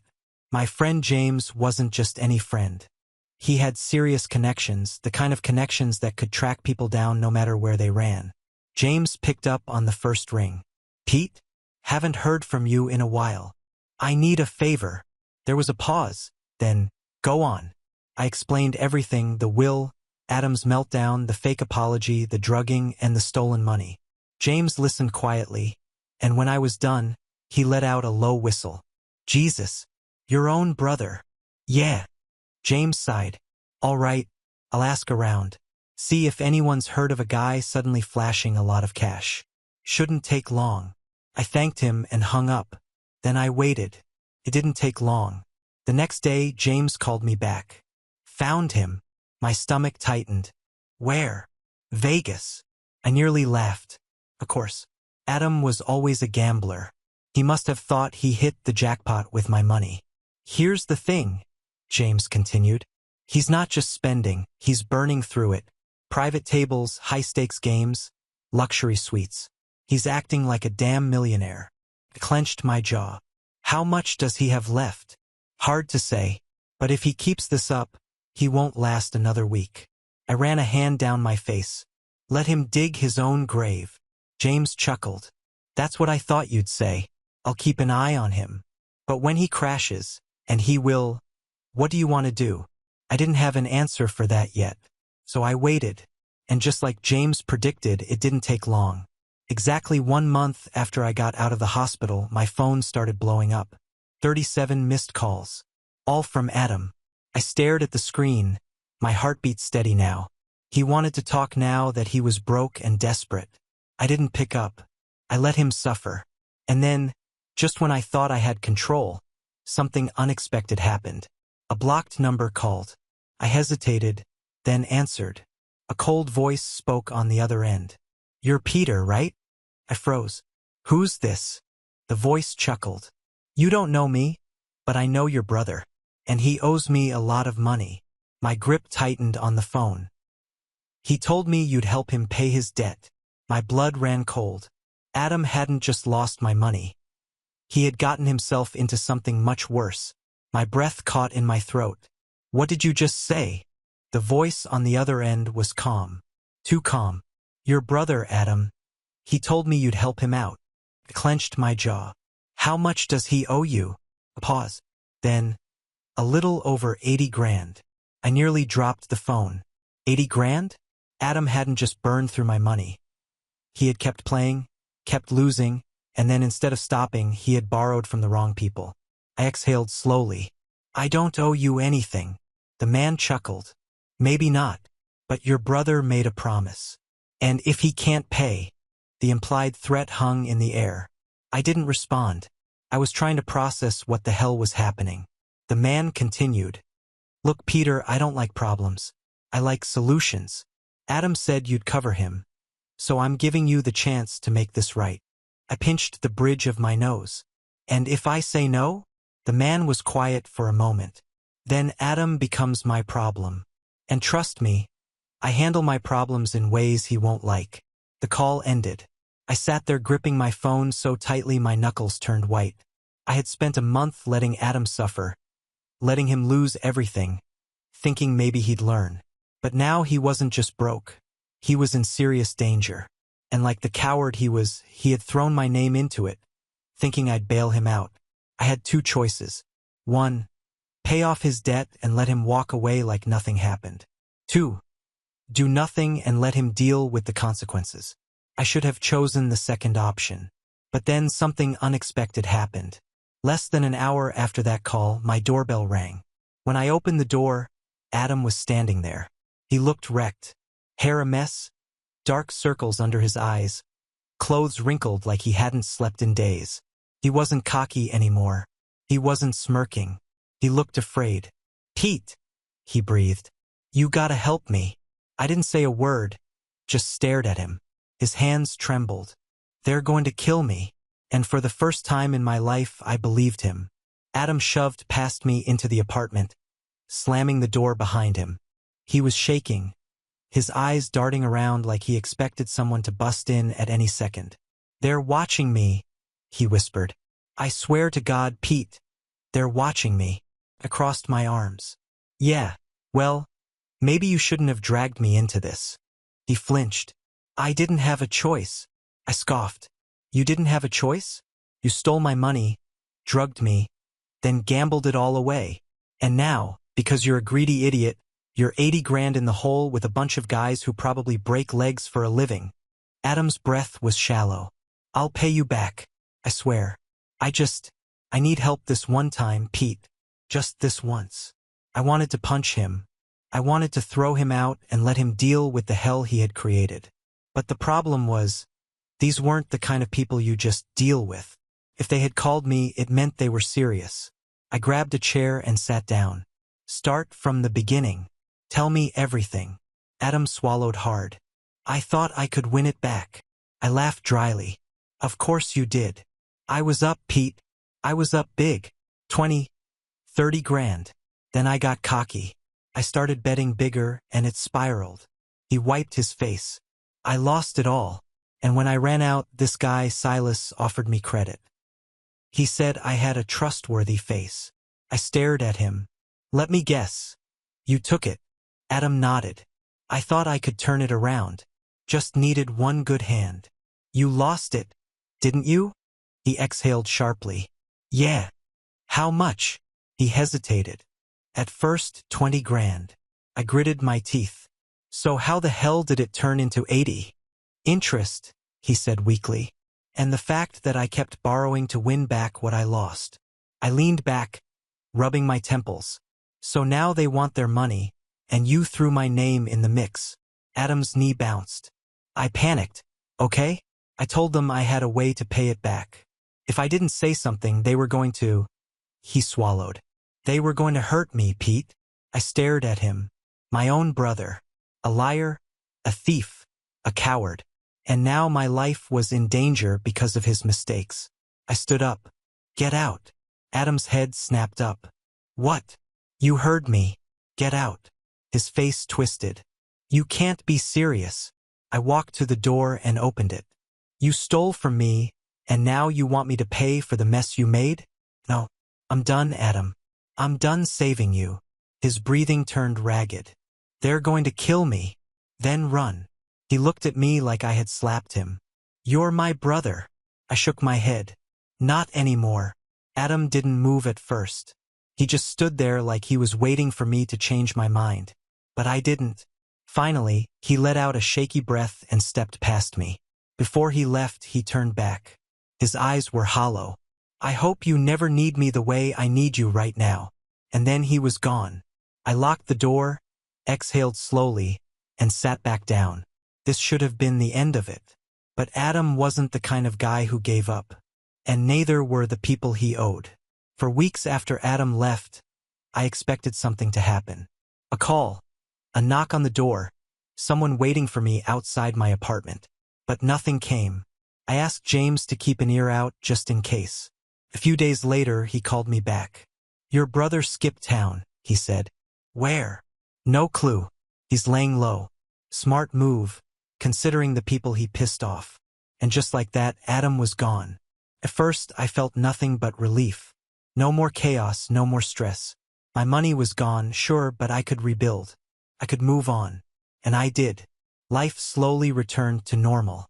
I picked up extra work, got back on my feet, and started saving again. The whole mess with Adam became something I barely thought about, except at night when it was quiet. Because the truth was, for all the terrible things Adam had done, he was still my brother. And like it or not, he was the only family I had left. Then, nearly a year later, it happened. I came home late one night and found someone sitting on the steps of my apartment building. Adam. He looked different. Thinner. Tired. There were streaks of gray in his hair that hadn't been there before. He saw me and stood up slowly, like he wasn't sure if I was going to punch him or turn around and leave. "Hey, Pete." I stared at him. "What do you want?" He let out a breath. "To talk." I didn't say anything. "I know I don't deserve it," he continued, "after everything I did. But I had a lot of time to think, and I need you to know I'm sorry." I crossed my arms. "For what, exactly?" His jaw tightened. "For all of it. The money, drugging you, lying, screwing everything up." His voice was raw. "You were right. I was a selfish piece of... I spent my whole life thinking I was owed something, and when I didn't get it, I blamed everyone but myself. And it cost me everything." I studied him, trying to figure out if this was just another act. But there was no arrogance left in him. No excuses. Just regret. He ran a hand through his hair. "I thought about reaching out a million times. But after what I did, I figured you'd never want to see me again. And maybe you don't. But," he swallowed hard, "we don't have anyone else, Pete. Just each other. And I don't want to waste whatever time we have left hating each other." For the first time in a long time, I saw the brother I used to know.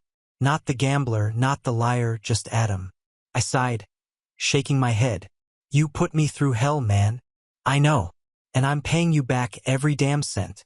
He nodded quickly. "Yeah, absolutely." Silence stretched between us. Then, I gestured toward the door. "You hungry?" A slow smile spread across his face. "Starving." I led him inside. Maybe we'd never fully fix what was broken. Maybe we'd never be the kind of brothers who trusted each other completely. But we were still family. And somehow, after everything, that still meant something. We have reached the end. If you enjoyed this video, please be sure to like and subscribe to the channel for more videos like this, and give us your thoughts about the stories in the comments section. Thank you and see you in the next video.